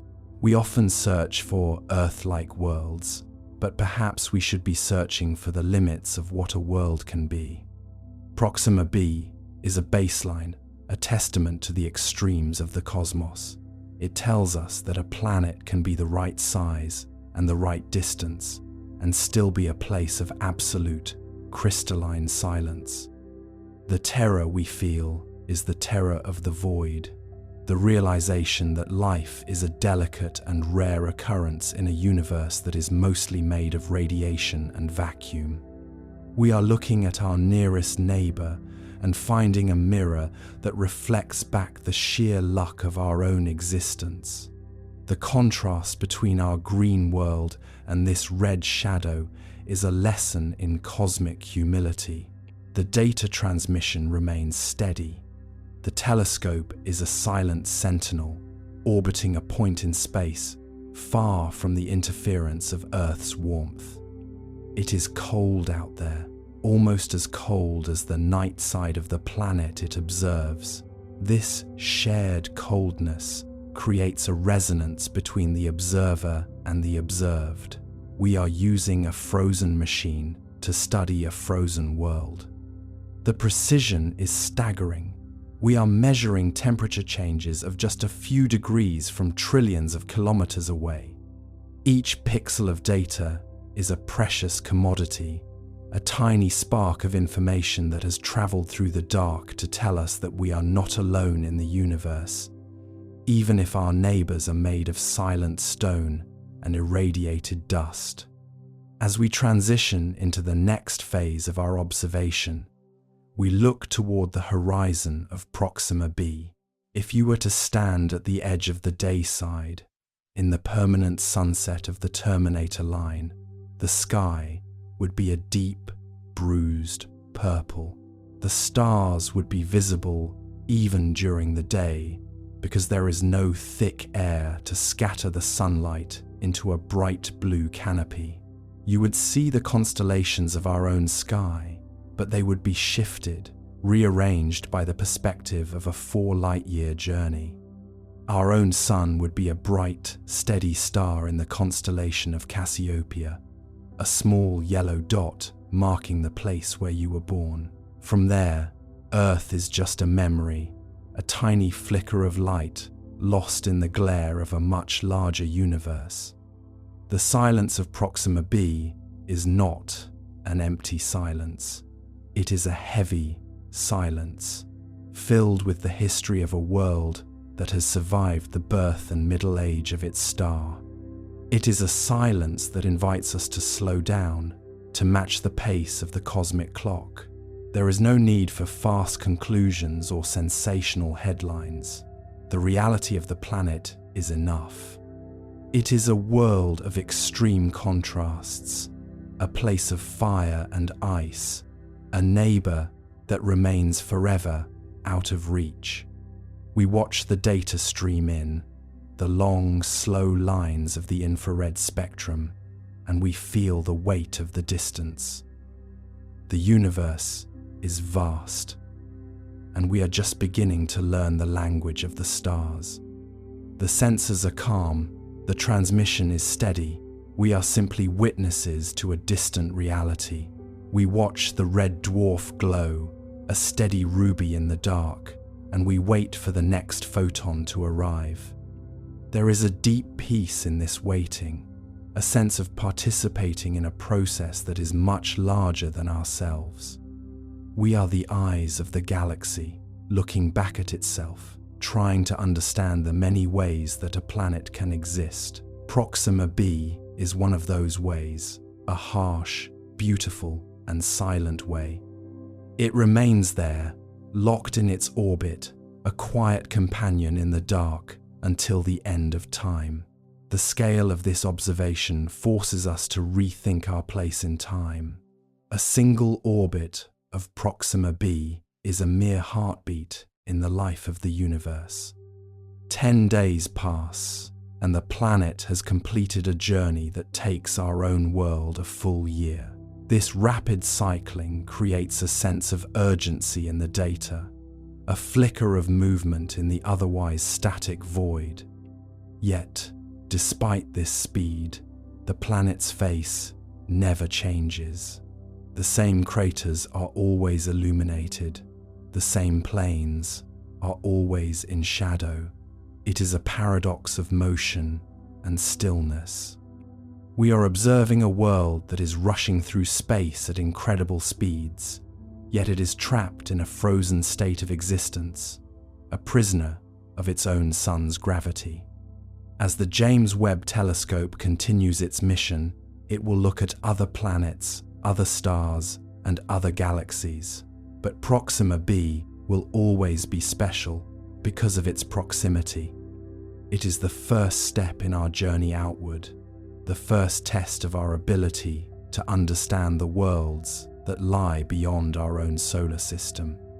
What it found was not a second Earth, but something perhaps more important, a reminder of the diversity of the cosmos. It found a world that challenges our definitions and expands our understanding of what is possible. It found a place of terrifying beauty and profound isolation. And as we continue to watch, we find that the more we learn about Proxima b, the more we learn about the precious, fragile nature of the blue world we call home. The data remains steady. The light continues to fall on the gold mirrors. We are here, and we are watching. To understand the distance to Proxima Centauri b, imagine you are taking a very long walk. If you could walk through the vacuum of space at a steady, rhythmic pace, it would take you over 900 million years to arrive. Every step you take represents a tiny fraction of the void. If Earth were the size of a small glass marble on your table, Proxima Centauri would be another marble placed thousands of kilometers away. The planet itself is slightly larger than our own, a heavy rock hanging in the dark. If you stood on its surface, you would feel a bit heavier, your footsteps more deliberate and grounded. The sun in the sky would look much larger than ours, a bloated, dark orange disk that never sets. It would sit motionless on the horizon, casting shadows that never move, never shorten, and never lengthen. Time, there does not feel like time here. There are no Tuesdays. There are no mornings. There is only the long, unchanging now. It is a world where a shadow cast by a rock today will be in the exact same place 1,000 years from tonight. It is a slow, heavy existence, far removed from the frantic spinning of our own world. On Earth, we are defined by the cycle of the sun. We wake with the light and sleep with the dark. Our bodies are tuned to a 24-hour rhythm that governs our hormones, our moods, and our very sense of progress. But on Proxima Centauri b, that rhythm is broken. Because the planet is tidally locked, there is no rotation relative to its star. If you were to stand on the day side, the sun would hang in the sky like a heavy, unblinking eye. It does not move from east to west. It does not set. It simply exists, casting a long, still shadow that becomes a permanent part of the geography. Welcome to the grand theatre of the cosmos. Across the vast expanse of time and space, there exists a narrative that surpasses all others in scale and complexity. It is the story of everything that has ever been and everything that will ever be. Tonight, we turn our gaze upward to the infinite velvet dark to explore the fundamental forces and celestial bodies that define our existence. This journey begins not on a distant star, but right here on the blue marble we call home. Humanity has always been a species of explorers, driven by an innate curiosity to understand the lights that dance above us. From the primitive star charts drawn in caves to the sophisticated orbital observatories of the modern era, our quest for knowledge has been relentless. Consider the history of those who first dared to map the heavens. Ancient civilizations looked at the same constellations we see today and wove them into the fabric of their mythologies, creating stories that served as both guidance and philosophy. Yet, the transition from myth to science marked the true dawn of our understanding. Think of the pioneers like Galileo Galilei, who turned a crude spyglass toward the moon and forever shattered the notion that the heavens were perfect and unchanging. His courage to observe and report what he saw, despite the immense social and political pressure of his time, remains a guiding principle for every astronomer today. We stand on the shoulders of these intellectual giants, using the principles of physics they helped define to unravel the mysteries of the universe. The cosmos is a realm governed by strict physical laws, yet it remains profoundly mysterious. When we discuss the nature of our universe, we must speak of gravity, the invisible architect of all things. It is gravity that pulls dust and gas together to form the first stars, and it is gravity that dictates the orbital dances of planets and moons around their host stars. In the heart of many galaxies lie the most extreme manifestations of this force, known as black holes. These objects are regions of space where gravity is so intense that nothing, not even light itself, can escape their grasp. They are not merely destructive voids, but essential components that shape the evolution of the galaxies they inhabit. The study of black holes challenges our understanding of reality, forcing us to reconcile the predictable laws of classical physics with the strange behavior of matter near the event horizon. To observe these phenomena, we have moved beyond the limits of human eyes. We have built monumental facilities designed to peer deeper into the fabric of space and time. Agencies around the globe now coordinate massive engineering feats, constructing telescopes that act as time machines. By capturing light that has traveled for billions of years, these instruments allow us to witness the universe in its infancy. The James Webb Space Telescope is perhaps the most significant achievement in this endeavor. Designed to observe the infrared spectrum, it pierces through the dense clouds of interstellar dust that once hid the birth of stars and planetary systems from our view. Each image captured by this observatory is a dataset that refines our models of galaxy formation and chemical evolution. Consider the complexity of our own solar system. It is a diverse neighborhood of planets, moons, asteroids, and comets, each telling a unique story of formation and change. We have sent robotic emissaries, our rovers, to traverse the desolate and fascinating surface of Mars. These machines are the robotic pioneers of our time, drilling into rock and analyzing soil to search for signs of past life and to understand the geological history of a world that was once far more active than it is today. Every transmission sent back from these rovers is a triumph of engineering and a testament to the persistent human drive to seek out the unknown. They operate in harsh conditions, powered by the sun and steered by researchers who feel the weight of every command sent across the millions of miles of vacuum. The science of cosmology addresses the biggest questions of all. How did the universe begin, and how will it end? Current evidence points to a colossal expansion that began roughly 13.8 billion years ago. Since that moment, the universe has been growing and cooling, allowing for the formation of the complex structures we observe today. We live in an era where we can measure the cosmic microwave background, the afterglow of the Big Bang, which provides a snapshot of the universe when it was only a few 100,000 years old.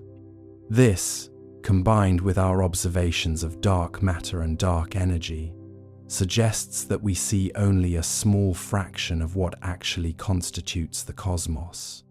The vast majority of our universe is made of components we cannot directly perceive, yet we know they exist by the way they influence the movement of galaxies.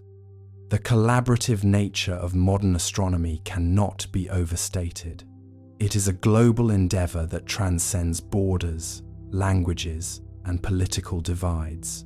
When we study the life cycle of stars, we are observing the factories that created the very atoms that make up our own bodies. Every carbon atom, every oxygen molecule, and every trace of iron in our blood was forged in the hearts of stars that died long before our solar system was even a glimmer in the cosmic dust. We are, quite literally, made of star stuff. This realization connects us to the history of the universe in a profound way. We are the mechanism by which the universe has become conscious of itself. Think of the technological advancements that have trickled down from our space exploration efforts.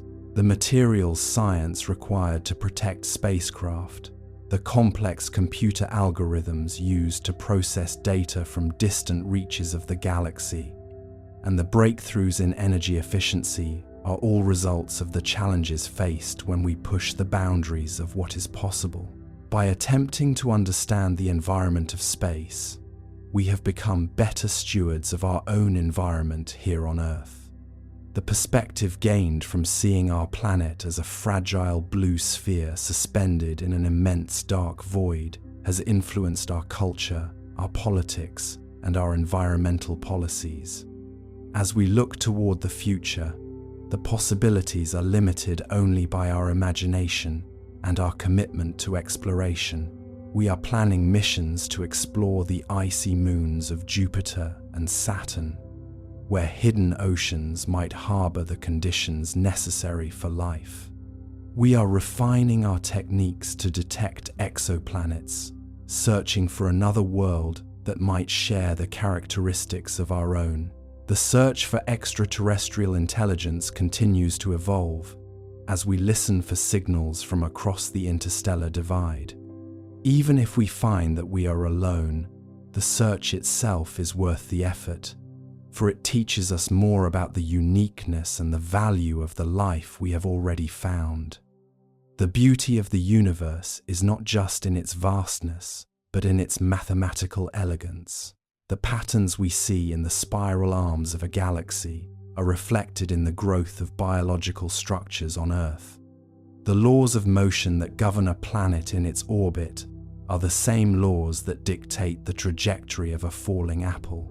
This interconnectedness is the foundation of physics, the language that allows us to translate the silence of the stars into a coherent story.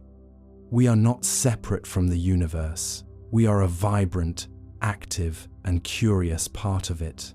As we continue this exploration, we must always remember the importance of fundamental research. Much of what we know today began as theoretical curiosity, a question asked by a scientist who wondered why things worked the way they did. The transition from theoretical wonder to technological application is the engine of human progress. When we invest in astronomy and space physics, we are investing in the expansion of human knowledge, which is the most valuable commodity we possess. The challenges are undeniably great. The distances are unfathomable. The conditions are hostile, and the timescales are beyond the capacity of human experience to truly comprehend. Yet, we persist. We build better telescopes, we design faster rockets, and we train the next generation of scientists to take up the mantle. There is a sense of wonder in knowing that there is so much left to discover. The universe is not a closed book. It is an open exploration that rewards the curious and the patient. Consider the role of the modern astronomer. They are no longer just people looking through eyepieces. They are data scientists, engineers, and visionaries who work with vast arrays of sensors and computer networks. They navigate the complexities of international cooperation to ensure that the findings of one are shared with all. This spirit of sharing is the heartbeat of science. It is why we can speak of these things today, and why we can look forward with anticipation to the discoveries that will be announced tomorrow. In concluding this reflection on our place in the cosmos, consider the responsibility we hold. We are the current witnesses to the history of the universe. We have the capability to look back in time and the technology to project our reach into the future. Whether we are studying the formation of planets, the cooling of white dwarfs, or the expansion of the dark energy that permeates the void, we are engaging in the most noble of human endeavors. We are seeking to understand the truth of our origins and the nature of our destiny. So, let us keep our eyes on the stars. Let us continue to support the agencies and the individuals who dedicate their lives to exploring the unknown. The next great discovery might be just beyond the next horizon, hidden in the data of a telescope or revealed by the sensors of a probe. The universe is waiting to be understood, and we are ready to listen to its story.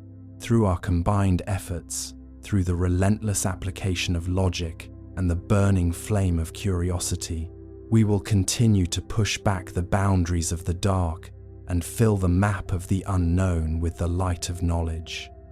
This is the enduring legacy of the human spirit, a spirit that refuses to be confined to the ground, a spirit that insists on reaching for the heavens to find its true place among the stars.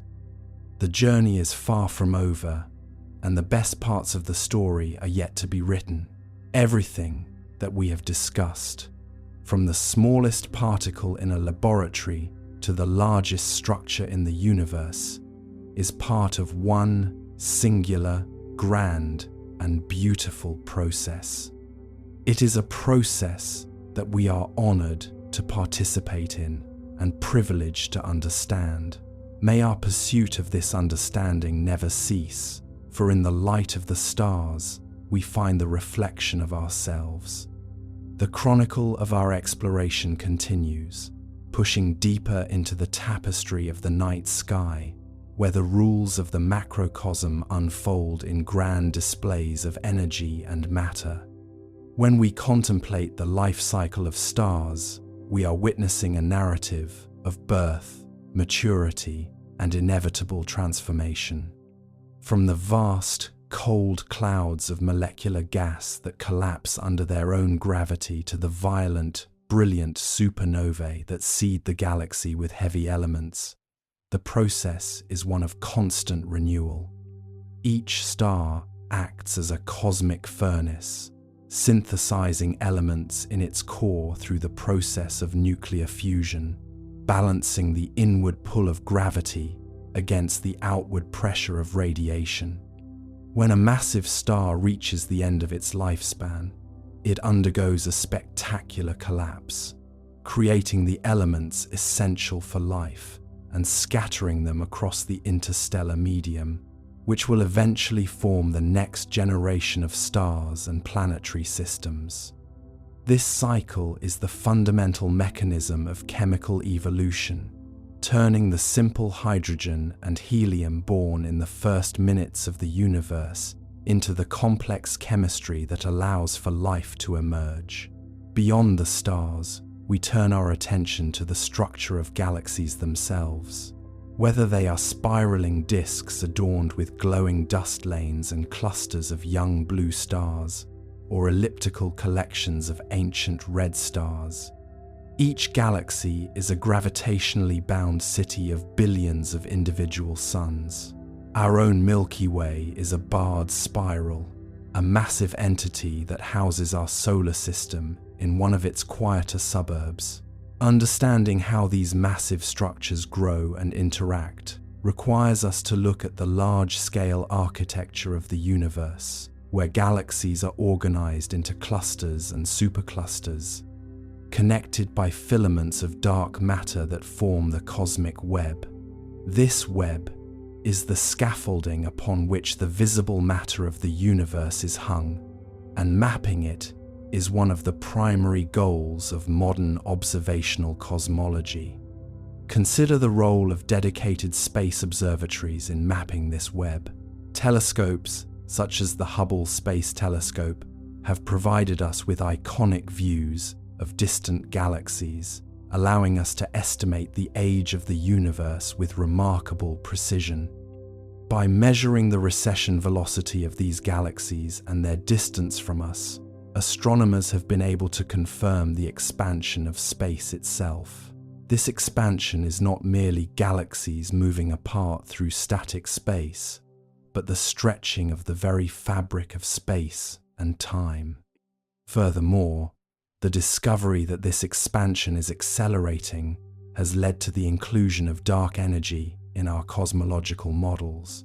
Dark energy, an enigmatic force that seems to act as a repulsive pressure, dominates the energy budget of the universe. While its exact nature remains one of the greatest unsolved problems in physics, its presence determines the ultimate fate of everything we see. The study of planets, both within our solar system and beyond, offers a different perspective on our place in the universe. Within our neighborhood, the diversity is startling. We have rocky inner planets with active volcanoes and tectonic plates, and gas giants that function as miniature solar systems with their own complex moons. Exploring these worlds is a matter of planetary science, a field that uses the data from orbiters and landers to reconstruct the history of environmental conditions across billions of years. We look for evidence of past liquid water, for signs of geological activity, and for the chemical precursors that might suggest an environment conducive to life. Each discovery on Mars, on Europa, or on Enceladus recalibrates our understanding of how unique, or perhaps how common, the conditions for life might be. When we look beyond the solar system to exoplanets, we enter the realm of statistics and atmospheric analysis. By observing the slight dimming of a star as a planet transits in front of it, or measuring the subtle gravitational wobble of a star induced by an orbiting companion, we have confirmed the existence of thousands of worlds. Some are scorched giants orbiting perilously close to their host stars, while others reside in the habitable zone, where temperatures might allow for liquid water on the surface. Future missions are being designed to perform spectroscopy on the atmospheres of these distant worlds, seeking signatures of oxygen, methane, and other gases that could indicate biological activity. This is the search for life at a truly interstellar scale, a project that bridges the gap between planetary science and biology. Let us also acknowledge the scientists who spend their lives refining these theories. The work of an astronomer is not limited to observation. It is deeply rooted in the rigorous application of mathematical models and computational simulations. Using supercomputers, theorists model the complex dynamics of gas, the gravitational interactions of thousands of bodies, and the influence of magnetic fields on plasma. These simulations allow us to test hypotheses that would be impossible to verify in a laboratory setting. They enable us to see how a galaxy evolves over billions of years, or how a black hole tears apart a passing star. The synergy between observation and simulation is what drives the progress of modern science. It allows us to move from simply cataloging the contents of the universe to understanding the underlying mechanisms that create them. Historical perspective reminds us that our current understanding is only the most recent chapter.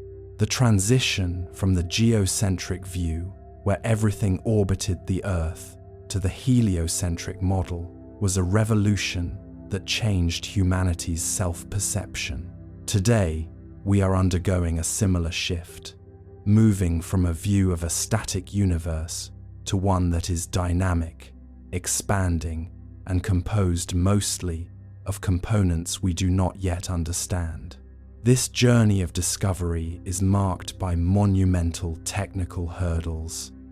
From the challenges of atmospheric interference that necessitated the launch of space telescopes, to the extreme engineering required to keep rovers operating on a freezing Martian surface, the history of space exploration is a history of overcoming the impossible through human ingenuity. Consider the international collaboration that defines the current era. Major facilities are rarely the work of a single nation alone. They represent the combined efforts of thousands of engineers, scientists, and technicians from around the world. These projects foster peace and cooperation, providing a common goal that transcends cultural and political differences. When we share the data from a satellite or a ground-based array, we are contributing to a global pool of knowledge that benefits all of humanity.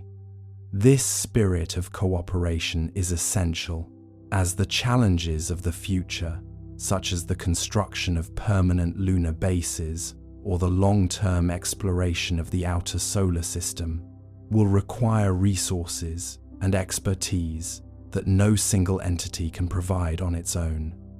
We must also appreciate the sheer scale of the challenges posed by the universe. Radiation, vacuum, extreme temperatures, and the vast distances between stars make space an inherently hostile environment. Yet, it is this very hostility that drives innovation. Every material developed to withstand the heat of re-entry, every sensor designed to operate in the intense radiation environment of Jupiter, and every power management system built to run on the thin energy of a distant sun represents a breakthrough that improves technology here on Earth. Space exploration is a crucible for progress, pushing us to solve problems that we did not even know we had. The philosophical implications of our findings are equally profound. Knowing that we live in a universe governed by consistent physical laws, from the scale of the atom to the scale of the galaxy, gives us a sense of belonging. We are part of a rational, ordered system that can be studied and understood. This does not diminish the mystery or the beauty of the cosmos. Rather, it enhances it. The more we know about how the universe works, the more we can appreciate the complexity and the elegance of the phenomena we observe. From the way light bends around a massive object to the way a star dies, everything follows a path defined by the fundamental forces of nature. As we continue to advance, we must prioritize the cultivation of curiosity in the next generation.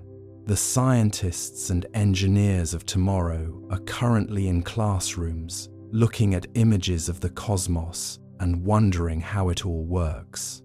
Providing them with the tools, the education, and the inspiration to pursue these questions is the best investment we can make.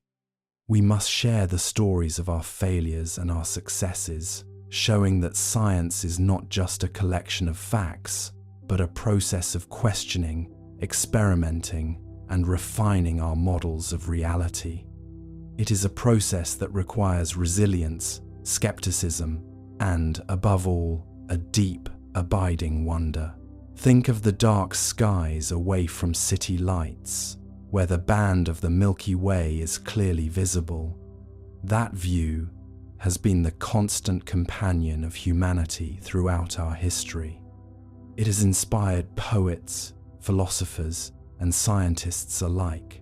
In those moments of quiet contemplation, we are reminded that we are small, yet we are capable of understanding the vastness that surrounds us. That is the true miracle of our existence. We are the universe observing itself, questioning itself, and seeking to understand its own origin. This realization brings with it a sense of stewardship. We have only one home planet, and as we look out into the void, we are reminded of how rare and precious the conditions on Earth truly are. The future of astronomy and space science is limited only by our willingness to explore. Whether we are launching the next generation of space telescopes that will look back even further in time, or deploying robotic fleets to map the asteroids that could provide the resources for further expansion, we are constantly expanding our reach. The data we collect today will be the foundation for the theories of tomorrow. We are laying the groundwork for a future where humanity is not just a spectator of the cosmos, but a participant. A future where we understand not just what the universe is, but how we fit into its long and complicated history. In concluding this exploration, let us reflect on the enduring nature of our quest. We started with the primitive observation of the heavens, and we have moved to the sophisticated analysis of cosmic radiation, black holes, and the accelerating expansion of space. Each step has brought us closer to the truth, and each step has revealed that the universe is far more complex and interesting than we could have imagined. There is no finish line in science. There is only the continuous process of asking better questions and finding more precise answers. The darkness of space is not a void to be feared. It is a canvas upon which we are painting the picture of our understanding. Let us remain steadfast in our dedication to this noble pursuit. Let us continue to look up with wonder and to build with purpose. The universe is patient, and it will continue to reveal its secrets to those who have the courage to ask and the persistence to seek. From the smallest subatomic particles to the largest clusters of galaxies, the entire story of the universe is written in the language of physics, and it is a story that we are slowly, patiently learning to read. We are the explorers of the infinite, and our journey has only just begun. The beauty of the stars, the mystery of the deep space, and the promise of discovery are waiting for us. All we have to do is keep looking up, keep learning, and keep reaching for the vast potential that lies among the stars. Our history is a testament to what we can achieve when we work together, and our future is a blank page waiting for the discoveries that will define the next great era of human exploration. The stars are calling, and we are finally learning how to answer. In the end, we will find that we are connected to every part of the cosmos, from the atoms in our cells to the light of the most distant quasar. We are all part of one grand, magnificent, and eternal design that continues to unfold before our very eyes. We have the privilege of witnessing this, of analyzing it, and of sharing it. And that is a responsibility that we must carry forward with pride and determination. Our quest for knowledge is the defining characteristic of our species, and it is the key that will unlock the mysteries of the universe, one observation at a time. May we always be guided by the light of discovery, and may our collective spirit continue to drive us toward the horizons that have yet to be explored. The story is ours to tell, and the future is ours to build. Let us continue to explore, to learn, and to grow as we make our mark on the cosmos and find our true place among the infinite lights of the night sky. When we think about the largest galaxy in the universe, we often imagine it in human terms. We try to use distances we can walk or time we can measure in years. But human scales are like a small candle held up against a vast, dark ocean. To understand where we are going, consider a simple walk. If you were to walk at a steady pace, without stopping for sleep or food, it would take you about a year to walk the circumference of the Earth. That feels like a significant distance, a long, weary journey across continents and seas. Now, imagine that journey scaled up. If you were to drive a car at highway speeds toward the sun, it would take you about 193 years to arrive. Multiple generations of your family would be born and grow old within that car before the dashboard clock reached its destination. That is just our local neighborhood. When we talk about galaxies like IC 1101, our human measurements, miles, kilometers, even the distance to the sun become almost humorous in their inadequacy. They are like trying to measure the volume of the Pacific Ocean using a single teaspoon. This comparison isn't perfect, but it gives us a calm place to begin. It allows us to recognize that our smallness isn't a limitation, but a starting point for wonder. To understand the giant, we must first understand the grain of sand. We must look at the tools we carry in our pockets, the rulers, the clocks, and the maps, and realize that they were designed for a much smaller house. Consider the simple act of walking. For a human, a walk across a meadow is a pleasant way to spend an afternoon. A walk across a continent is a feat of legendary proportions, something that would take months of steady, rhythmic effort. If you were to set out on foot to circle the entire Earth, you would be walking for nearly a year without rest. Your shoes would wear thin, the seasons would change around you, and by the time you return to your starting point, the world would have aged. To us, the Earth is the definition of vast. It is the horizon that never ends, the solid ground that holds everything we have ever known. But if we step just 1 inch away from the Earth's surface, our perspective begins to stretch. Imagine a car traveling at a steady speed on a long, straight highway. If that highway led to the moon, you would be driving for about 6 months. It would be a quiet trip, a long period of looking out the window at the approaching white sphere. But if you turned that car toward the sun, the journey would change. To reach the sun at highway speeds, you would need to drive for 193 years. You would not finish the trip. Your children would not finish the trip.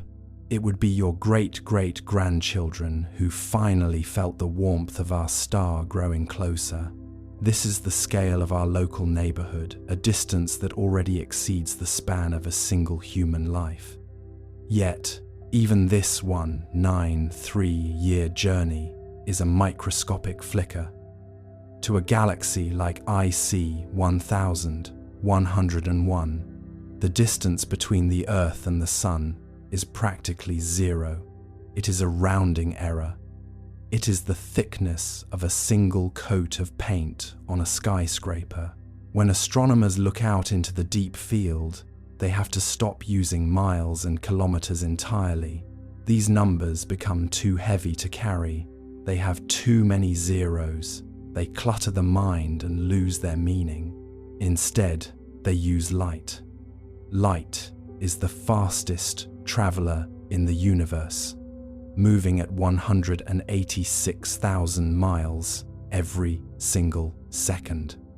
In the time it takes you to blink, light has already circled the Earth 7 times. It is a speed so fundamental that it defines the rhythm of existence. To light, the trip to the moon takes a little over 1 second. The trip to the sun takes 8 minutes. If the sun were to suddenly go dark, we would continue to live in its warmth and light for 8 minutes, unaware that the source had vanished. We are always living in the recent past. But even light, as fast as it is, begins to feel slow when we look toward the larger structures of the universe. To cross our own galaxy, the Milky Way, light must travel for 100,000 years. This means when we look at the stars on the far side of our home, we are seeing them as they were when early humans were first beginning to use stone tools. We are looking at a ghost of a time we cannot remember. Now, hold that 100,000-year journey in your mind. It is a vast stretch of time, spanning the entire history of our species. And then, consider IC 1101. This galaxy is so large that light requires 6 million years to cross it. 6 million years. When a photon of light begins its journey at one edge of IC 1101, our ancestors on Earth were not yet human. They were distant relatives, wandering the forests of Africa. By the time that photon reaches the other side of the galaxy, civilizations have risen, built pyramids, invented electricity, launched satellites, and perhaps faded away. The galaxy is so wide that it contains the entirety of human evolution within a single crossing of a light beam. This scale is not meant to be frightening. It is meant to be a release. When we realize that a single object can be so large that it dwarfs our entire history, our daily anxieties begin to lose their weight. The deadlines, the small worries, the brief tensions of a Tuesday afternoon, they do not exist on the scale of 6 million light-years. They are absorbed by the golden glow of 1 trillion stars. In the Abell cluster, where IC 1101 resides, time moves with a different gravity. It is a slow, heavy time that does not care for the ticking of a wristwatch. Think of a single star in our sky. It is a massive, burning ball of plasma, millions of times larger than the Earth. Now imagine 100 billion of those stars. That is our Milky Way. Now, try to imagine 100 trillion stars. That is the population of IC 1101. If every star in that galaxy were a single grain of sand, you would have enough sand to fill a beach that stretches across the entire planet. Not just one coastline, but every continent, every desert, every mountain, covered in a thick layer of stars. And each of those stars is a sun, potentially holding planets, moons, and rings of ice. We often imagine galaxies as flat spirals, like the ones we see in textbooks, but IC 1101 is an elliptical galaxy. It is a great, swollen orb of ancient light. It doesn't have the youthful, frantic energy of a spiral galaxy with its new stars and bright blue gas. It is a collection of old souls, red and yellow stars that have been burning for 10 billion years. It is a retirement home for suns. It is calm. It is stable. It has reached a size where it no longer needs to rush. It simply sits at the center of its cluster, a gravitational anchor for thousands of other smaller galaxies that orbit it like moths around a campfire. To understand the mass of such a place, we have to think about gravity. Gravity is the quietest force, but it is the most persistent. It is the shepherd of the stars. In a galaxy as large as IC 1101, gravity is so strong that it bends the path of light itself. It pulls on the very fabric of space, creating a well so deep that anything nearby is eventually drawn in. Over billions of years, IC 1101 grew to its current size by eating other galaxies. It is a slow-motion consumer. It doesn't hunt, it simply waits. Smaller galaxies, distracted by their own internal dances, eventually drift too close. They are stretched, pulled apart, and woven into the golden fabric of the giant. This is not a violent act in the cosmic sense. It is a merger. It is a way for the universe to organize itself into larger and larger patterns. If you were standing on a planet in the middle of IC 1101, the night sky would not look like ours. Here on Earth, we see a few thousand stars and the dark, dusty band of the Milky Way. In the heart of the giant, the sky would be a solid, glowing canopy. There would be no true darkness. The density of stars is so high that the night would be as bright as a permanent twilight. You would be surrounded by the light of 1 trillion suns, a warm amber glow that never fades. It would be a world without shadows, a place of infinite, soft illumination. But from our distance, IC 1101 is just a smudge of light in a telescope. It is a quiet reminder that the universe is capable of making things we cannot fully name. We call it a galaxy, but the word feels too small. It is a continent of light. It is a reservoir of history. It is a place where the laws of physics are the same as they are here, but the results are vastly more ambitious. As you lie here, safe and still, Let the image of this golden giant rest in your mind. You are not required to measure it. You are not required to cross it. You are simply invited to acknowledge that it exists. Like a mountain in the distance or the deep currents of the sea, it is there, whether we watch it or not. It moves with a slow, heavy grace, orbiting a center we can only guess at, participating in a cosmic cycle that spans billions of years. The teaspoon and the ocean, the grain of sand and the beach, the human and the galaxy, we are the small observers of the very large, and there is a profound peace in being small. It means we don't have to carry the weight of the universe. We don't have to manage the orbits of 1 trillion stars. We can simply drift. We can allow the scale of the giant to remind us that the universe is vast enough to hold all of our mysteries, all of our questions, and all of our silence. Scientists understand IC 1101 by watching the way the galaxies around it move. They see the dark matter that must be there to provide the extra gravity needed to hold such a massive structure together. They see the intracluster light, a faint, ghostly glow between the galaxies where stars have been stripped away from their homes and now wander the void alone.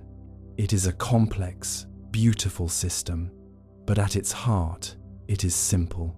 It is a collection of light, held together by the same forces that keep your feet on the floor. Over the next few hours, we will move closer to this giant.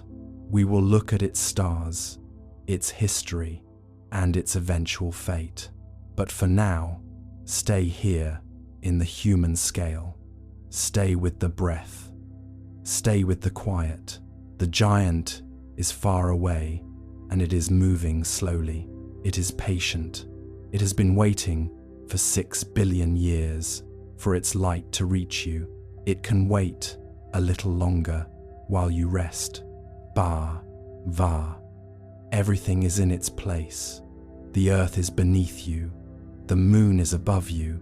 And the largest galaxy we've ever found is out there, glowing softly in the deep, a golden anchor in the dark.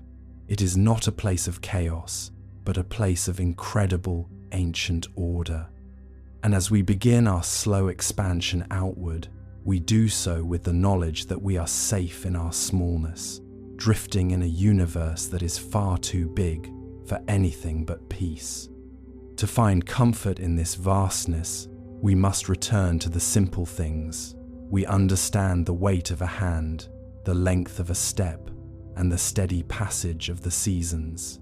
These are our anchors. Without them, the scale of IC 1101 would be too heavy to hold. But with them, it becomes a beautiful, distant horizon. Consider, for a moment, the concept of a neighborhood. In our daily lives, a neighborhood is a collection of streets, a few houses, and perhaps a park where the trees change color in the autumn. It is a place where you know the distance from your front door to the corner store. If you were to walk that distance, it might take you 5 minutes. In those 5 minutes, your heart beats a few hundred times, and the world remains exactly as you expect it to be. This is the scale at which we are designed to function. Our eyes are tuned to see the texture of a leaf or the expression on a friend's face. We are creatures of the local and the immediate. Now, imagine if we were to expand that neighborhood. If we look up at the moon, we are looking at an object that is roughly 238,000 miles away. To a human, that number is abstract. It is just a 2 and a 3 and an 8. But if you were to attempt to walk to the moon, it would take you nearly 9 years of continuous, non-stop effort. You would walk through every season 9 times. You would watch the constellations shift slightly in the sky. By the time you arrived, the world you left behind would have moved on.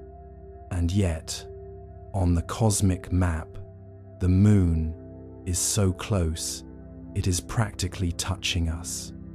It is the very first step on a staircase that has billions of flights.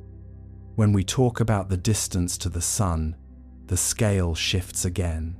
It is 93 million miles away. If you were to fly in a commercial jet toward the sun, you would be traveling for 19 years. 2. Think of all that can happen in 19 years, the way children grow, the way cities change, the way we evolve as people. All of that time spent in a single straight line just to reach our own local star.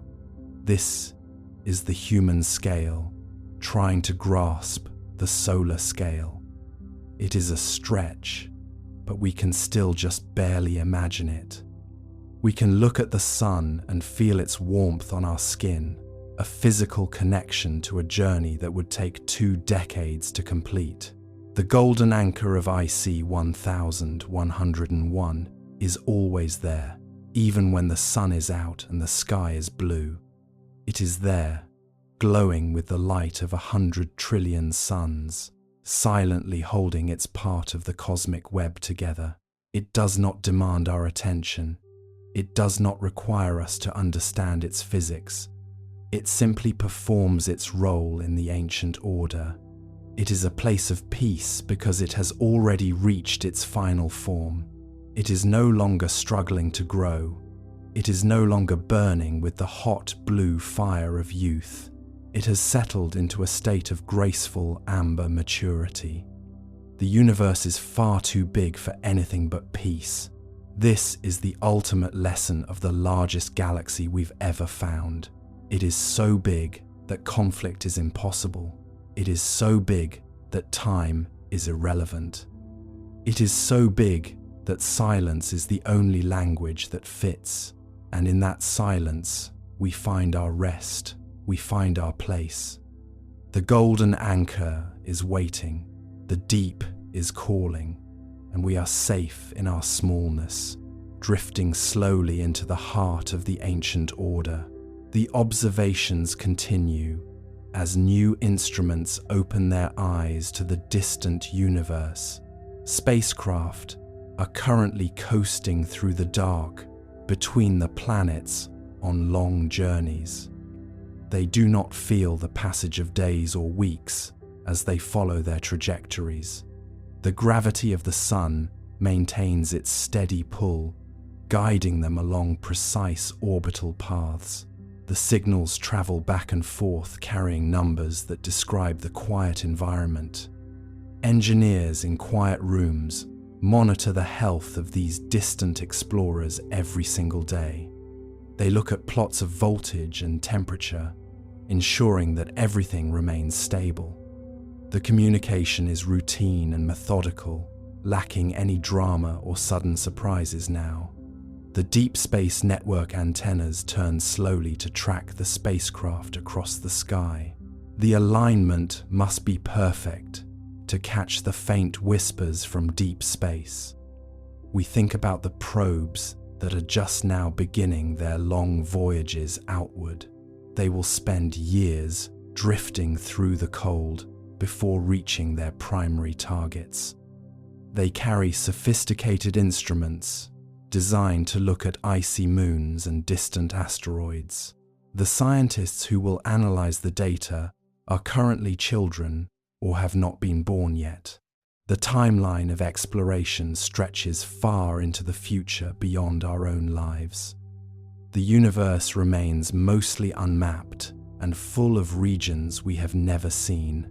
The discoveries we have made are small samples of a reality that is infinitely larger. We find satisfaction in the knowledge that there will always be more to learn. The open questions outnumber the answers, providing a continuous invitation to look closer. The search does not have a final destination, where everything is completely known. The expansion carries everything outward into the cool evening of the cosmic story. The stars continue their silent watch over the entire process, burning their nuclear fuel with absolute consistency across billions of years. They are the distant markers that guide our spacecraft through the night, providing a stable framework for our navigation. The planets maintain their long orbits, turning slowly around the Sun in a dance that has lasted since the beginning of our system. We find a deep sense of calm in the permanence of these motions, knowing that they will continue long after our brief explorations have faded into history. The cosmos moves at its own deliberate pace, indifferent to our small schedules and immediate anxieties. We allow our minds to settle into this vast and quiet rhythm, letting go of the need for immediate answers or final completions. The story of space exploration is an open narrative that will continue to be written for as long as humans possess the curiosity to look upward. It is a journey that moves forward by very small steps, each one adding a tiny piece to an infinite puzzle. We find comfort in the knowledge that there will always be more to explore, more silence to experience, and more wonder to discover in the deep night. The expansion carries everything outward, and we drift along with it, finding peace in the infinite continuation of the cosmic story.